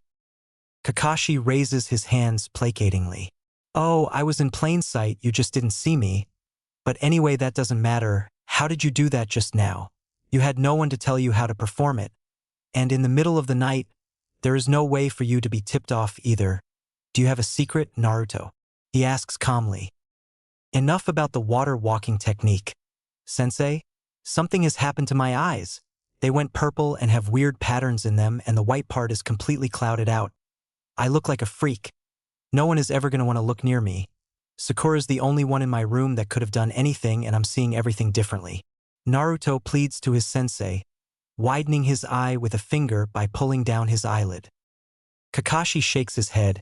He knows this isn't an ideal time to reveal the Rinnegan to Naruto so soon. It's a perfect time in the morning when everyone is up and mostly ready to go. It's hard to process things when nobody is around. That aside, learning the water walking like that, from Kakashi's eyes, it appeared almost effortless at first. We can talk about that later, Naruto. What's more important, how did you do that just now? You should be impressed with yourself. It took me longer to learn the exercise when I was younger. There has to be something you did. Can you tell me? Naruto sighs, resigning himself. He didn't like it. He didn't figure out how to walk the water on his own. Only partially. He had to copy a more efficient technique. Not his own. Well, I've been seeing things a lot differently recently. Everything that lives glows, and I can see the chakra in these animals, nature, chakra in general. I think I have night vision. It just doesn't make sense. Did someone do something to my eye? But, to answer your question, Naruto pauses for a moment, going quiet. There were these clouds, these warm clouds. They have these fractal shards like glass or mirrors that surround you. I was drawn to the lake because these fractal shapes seem to be memories or moments. I can see something that happened before my time just from an imprint left on the area, if I'm not mistaken. And I read your chakra, its flow. I could see it, I could feel the amount, and I could see the density. I switched around from Sasuke to Sakura, and then eventually I found myself in a neutral perspective, seeing with this strange vision, and that's when I replicated it, or tried, at least. Naruto managed to explain to Kakashi, and it all, even to Kakashi himself, seemed out of place, so alien, the ability to look back at a remnant in time, not just observing the track someone left behind, actually seeing what happened. Kakashi's head lit up with questions as he filtered through the information mentally in a neat manner. It's the eyes, and it's an enhanced Sharingan capability, the ability to see chakra, and importantly, its flow throughout the entity. Naruto continues, stepping closer towards the house, pointing his finger, gesturing around the house in a circular manner. I can see the barrier you left up. I think it's like a dome around the house, and I can see through the structure of the seals on those tags. The gray-haired man sighed, speaking quietly, but firmly, placing a hand on his student's shoulder. Listen, it sounds like a lot is going on right now, and now, at night, right after waking up, is not the time to process all this new sensory information. You should get some rest, and we'll handle the matter of your vision in the morning if you're awake, and then maybe we can get headed back on our ways to Konoha. We first need to recoup, he relayed, confidence and a little caution in his voice. Naruto looks back once more, peering into the reflection of the water, and then he sighs, just like Kakashi, and turns around to walk back into the house. Naruto's senses, which have been overwhelmed since the moment he stepped outside, get a well-deserved break upon returning inside. With a wave, he turns away from Kakashi, heading back up the stairs, and as you get past the hallway, entering yours and Sakura's room, you step in and her remnants are gone, only the calm pinkish chakra that permeates through her body as she sleeps. All Naruto's paranoid, still fatigued mind can think as he crawls back into bed, ignoring the water spill on the bedside table and the glass as he gets comfortable under the blankets. His mind continuously loops back around to the same point. Sakura, Sakura, Sakura. She's the only on in the room. She thinks crap like this is funny, and she must have drawn or tattooed his eyes, and the strange liquid is mutating him into squid DNA from the ink. For quite a while, Naruto's mind goes from point to point, crashing around with the worst-case scenarios until it eventually calms down and gives him a reprieve for the rest he needs. The next morning. The fact that he was seeing daylight for the first time after over 72 hours of non-stop delirious dreams did no good in raising his mood. He immediately walks downstairs, sees his team sitting there. He's shirtless, still wearing his green Christmas-like, out-of-season pajama bottoms, messy hair, and, well, his Rinnegan and its unknowing owner. Tsunami sits on one side of the table nearest to Naruto, and Sakura sits on the other side. Sasuke is sitting next to Tsunami and Kakashi sits on the very end of the table, his back facing a pair of sliding doors that goes to the deck. Sasuke quietly eats his rice balls with a detached proficiency, his persistent feeling of dissociation influencing his general mood significantly. Eyes downcast, but controlled, Sasuke grips his chopsticks firmly. Sakura picks at her food, not feeling very hungry, slightly lethargic, but also happy that Sasuke is back, and Naruto seems to be fine, still sleeping, even if she was a little confused when she woke up to glass shards stuck into all of the walls and floor. Water spilled everywhere right in the spot she placed a glass of water out for him. Kakashi has already finished his food, having done it so quickly that no one managed to catch a glimpse of what is behind that mask, and he quietly reads his Make-Out Paradise book. Naruto walks in and Sakura noticeably stiffens and withdraws when she sees him come in, her quiet reverence and slight uncertainty, happy that he's awake and well as she sees him again, and then again, He saved them, no matter how gruesome. She tries to go back to quietly eating her food. Sasuke. Sasuke's attention immediately snaps onto Naruto. Putting his own rice ball down, his eyes immediately lock onto his eyes, purple, ripple like rings, just like the night of the bridge. The only key difference being, they are no longer red, but purple. Sasuke clenches his fists so hard his palms turn whiter. Sasuke glared. It's permanent. It's a permanent ocular jutsu. This is outrageous, but those are the eyes that brought me back, that slaughtered 100 men. It doesn't make any sense. Where did it come from? He thought to himself, mind swirling with his own pride as well as a hesitant respect for the strength. But how is it the same Naruto as the one he sees now? Naruto was tired, he was messy, he just woke up, but anyone at the table could see he had a purpose to his stride, a sharpness to it. Walking directly up to the table and pressing his hands down on the surface, glaring a hole into Sakura's face. He interpreted her staring as re-admiring her handiwork, and it ticked him off. I know what you did, Sakura-chan, he exclaims, snorting air through his nose. Sakura is completely confused. The veracity and seriousness of the claim momentarily snaps her out of her withdrawal. She crosses her arms, staring back at him. What the hell are you talking about, Naruto? Are you alright? You look stiff. Naruto groans in irritation. Don't play dumb with me. My eyes, I know what you did to my eyes. What?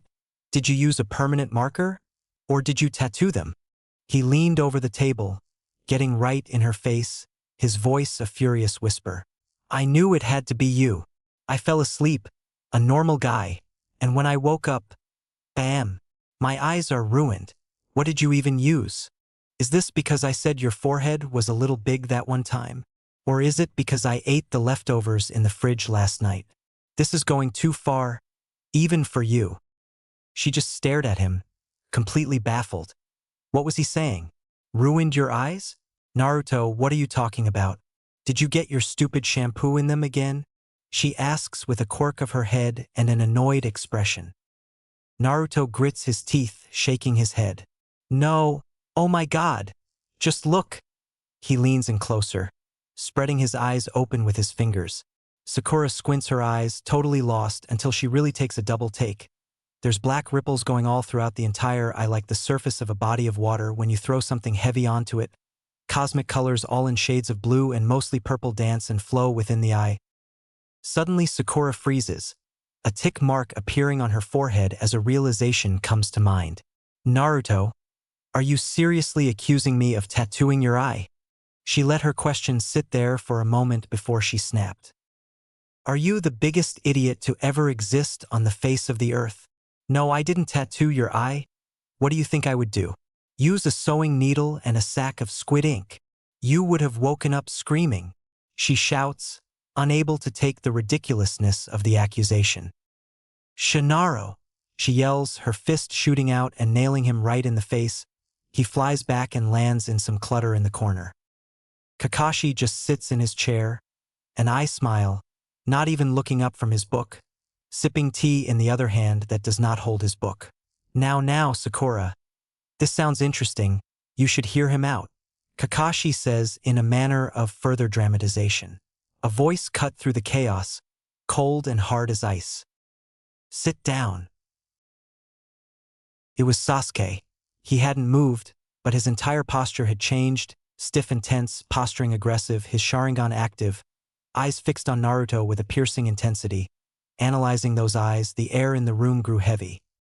Naruto scrambled to his feet, rubbing his jaw. The humiliation and the genuine confusion of his situation boiled over into raw, defensive anger. He rounded on Sasuke, his fists clenched. Who the fuck do you think you are? Ordering me around. How about you make me Uchiha? The name hung in the air, an accidental spark thrown on a pile of kindling. Sasuke's jaw tightened almost imperceptibly. Uchiha, the name of his clan, the name of their legendary eyes, thrown at him like a challenge by the dead last who now possessed something else. Something that had dragged him back from the abyss. The memory of the bridge, the crushing force, the absolute power, flashed behind his eyes. Naruto has some ancient, deity-like power, And he's sitting here talking about Sakura tattooing his eyes, completely seriously, oblivious of his own power. Unforgivable, Sasuke thinks furiously to himself. Kakashi finally lowered his cup, his voice calm but firm, a clear attempt to de-escalate. Naruto, that's enough. Sit down. We need to talk about this. But Naruto wasn't listening. He saw it as being ganged up on, his genuine panic being dismissed and controlled. He felt cornered, unheard, and the dam of his frustration finally broke. "No!" he screamed, slamming his fists down on the table with all his might. The wood groaned under the impact. My goddamn eyes look like someone copy-pasted a fucking optical illusion behind my sockets. Sakura was the only one in my room. I'm just trying to get to the bottom of this because I'm genuinely confused, but everyone keeps looking at me like I'm fucking crazy. As his shout reached its peak, something happened. The air grew thicker. The silverware on the table rattled violently. Then, with a faint metallic hum, the forks and spoons began to lift, hovering an inch above the wood, trembling in the air around him, vibrating with a continuous, magnetic intensity. A frustrated noise similar to a growl came from his throat as he holds his face, eyes glowing. Naruto's own eyes widened as he saw it, the impossible sight only adding another layer of terror to his confusion. The raw, untamed power bubbling inside him had just leaked out. It was too much. The shame from the dream, the fear of his reflection, the anger at being misunderstood. It all crested into a single, overwhelming wave. "Fuck!" he screamed, the sound a raw, choked sob. He turned and bolted from the room, slamming the front door behind him, leaving a profound and heavy silence in his wake. For a long moment, no one moved. The only sound was the soft clink, clank, of the levitating silverware falling back onto the table. Silence. Sakura was the first person to break the silence, a pale face, her earlier anger and explosiveness forgotten in the fact of this new development. Sensei, what was that?" His eyes, the forks. She spoke quietly, still unsure about what she had just seen, felt. The vibrations in the air, the pressure, like gravity itself, lost headway. Tsunami covered Inari's eyes, having him look away as she gets up from her spot, sweating and shaking. She excuses herself, heading to her room with her son. Kakashi sat leaned inward in his chair, his book long forgotten at his side, and his cup of tea shattered by the vibrations. Warm liquid spilled all over his vest. He sighed a weary sound. He thought his words through carefully. "There's a lot to it, Sakura. I don't know the full capacity of what he can do, but I have somewhat of an idea of what it could be.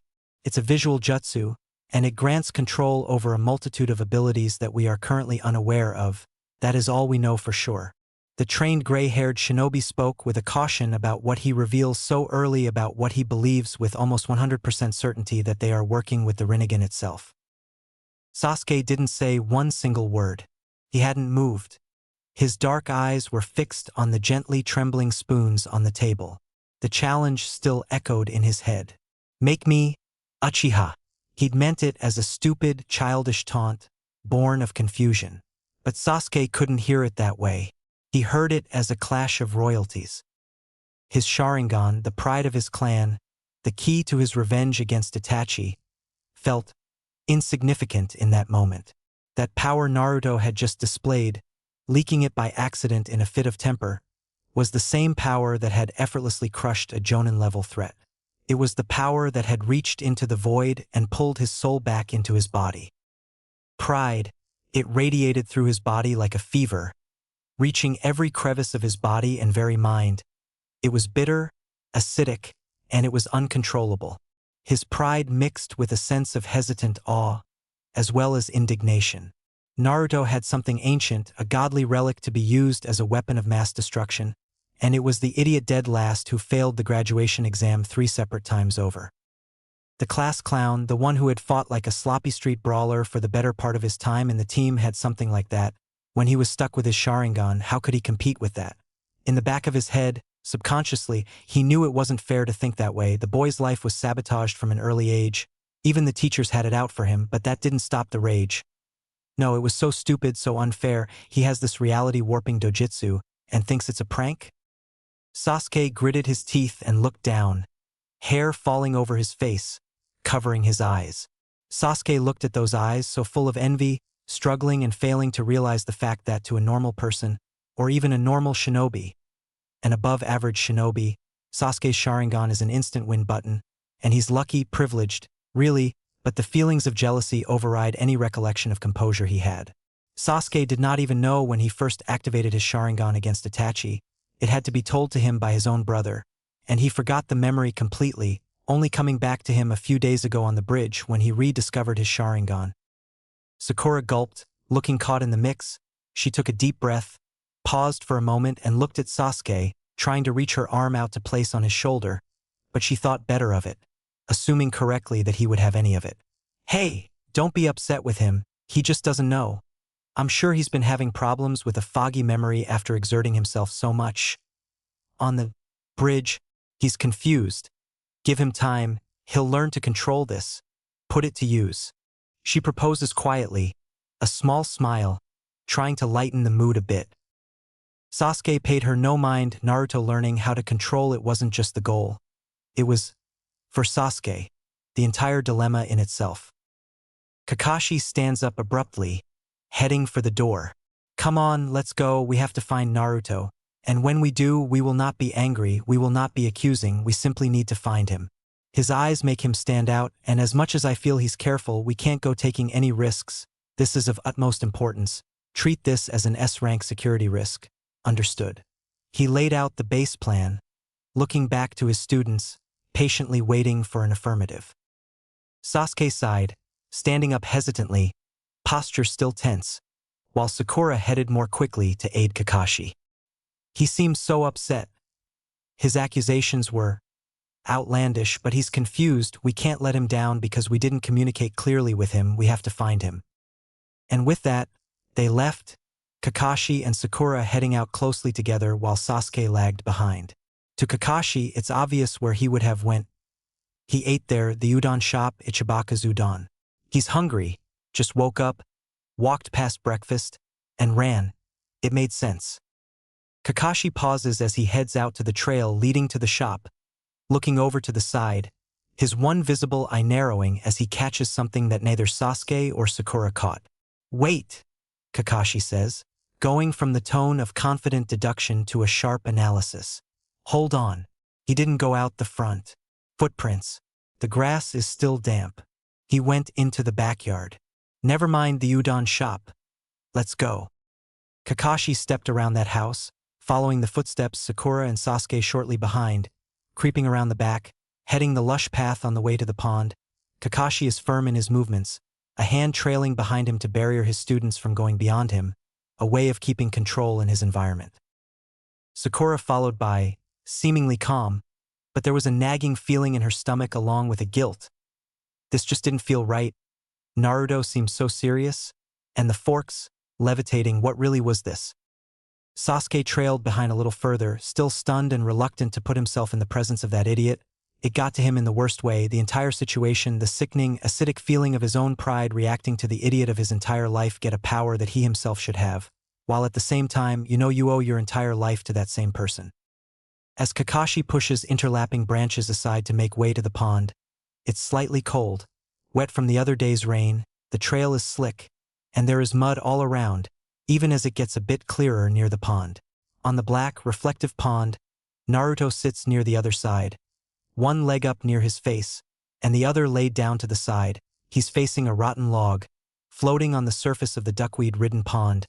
Near him, he has his hand extended to it passively, a look of exertion on his face.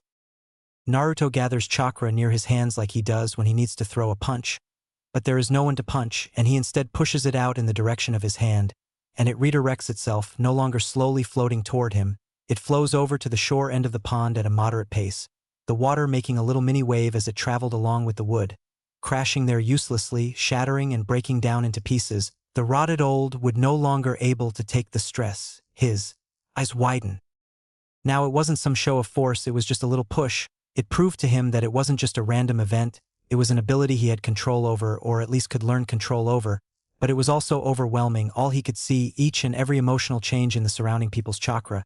He could feel the annoyance and worry in Sakura, Kakashi's quick and efficient reaction to the conflict, and Sasuke, indignant and disbelieving deep blue chakra. Kakashi continues walking, hands still trailing behind him, onto the lake, walking forward with a grace that doesn't belie the thousands of times he's had to put it into practice.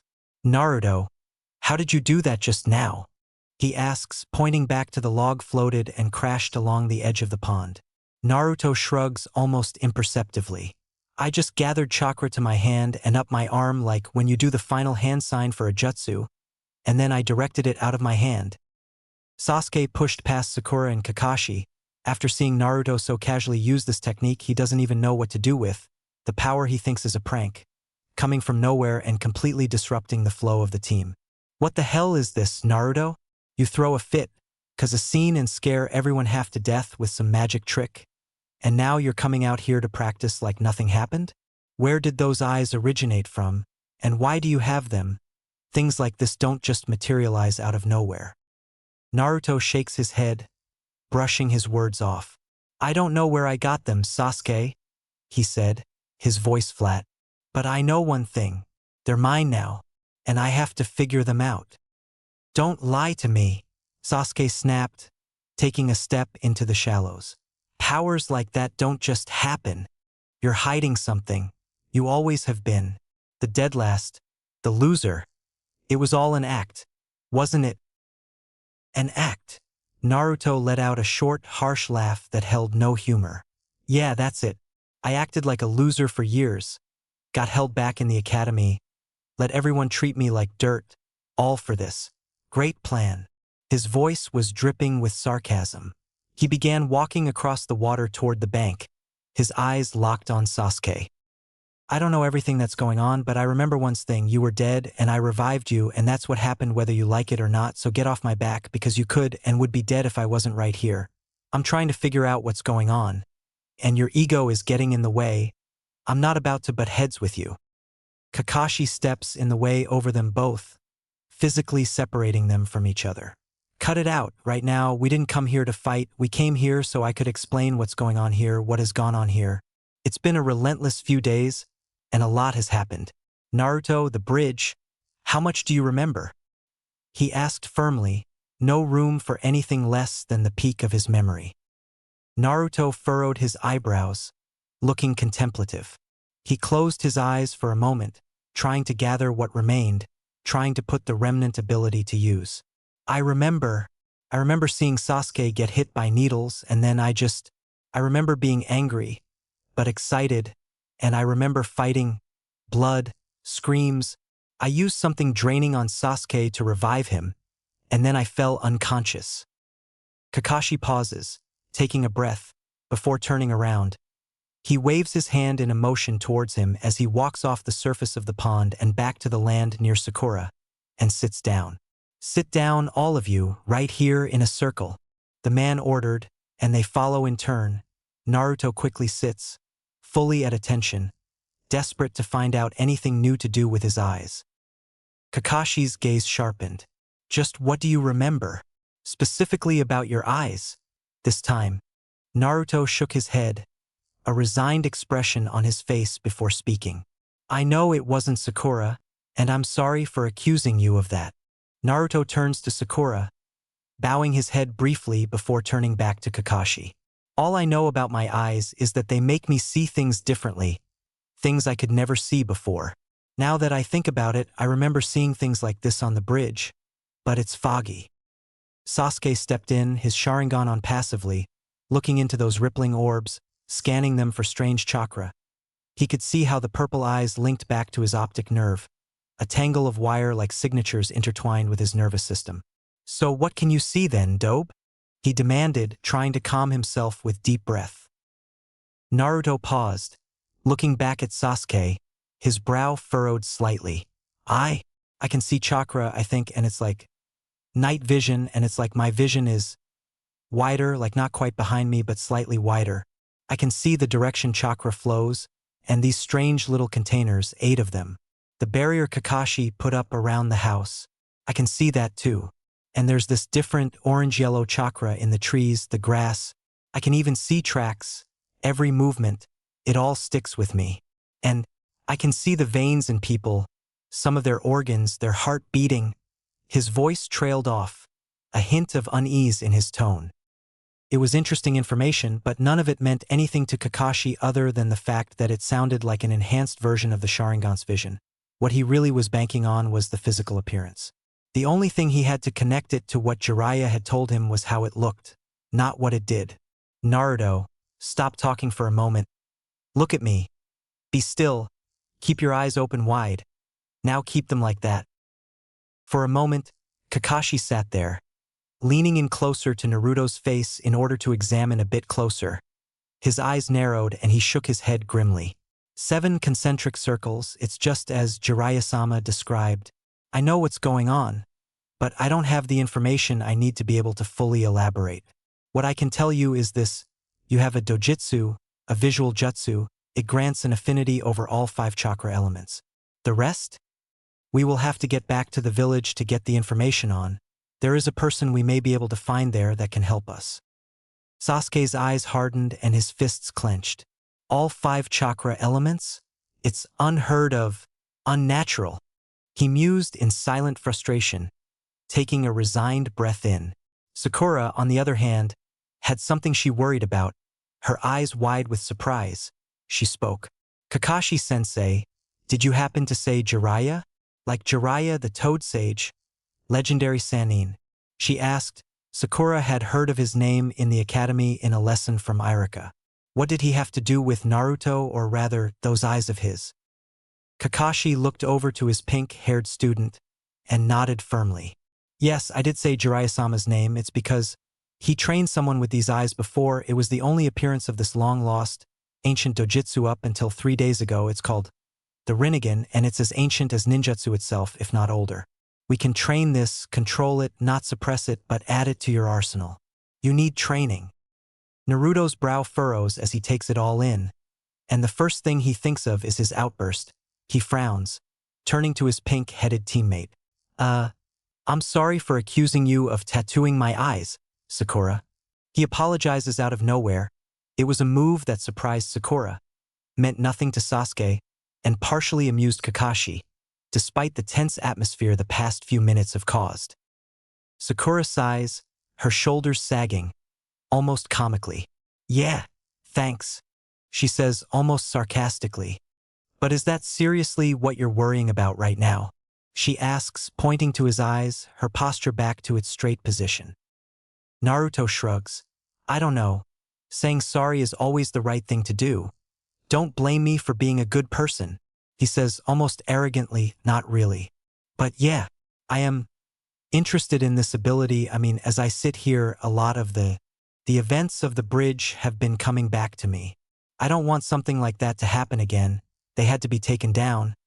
But it could have gone differently, he says, taking a deep breath, looking at his reflection in Kakashi's headband, slightly distorted, but still a clean view of his eyes. Naruto turns to Sasuke, addressing him with a serious face.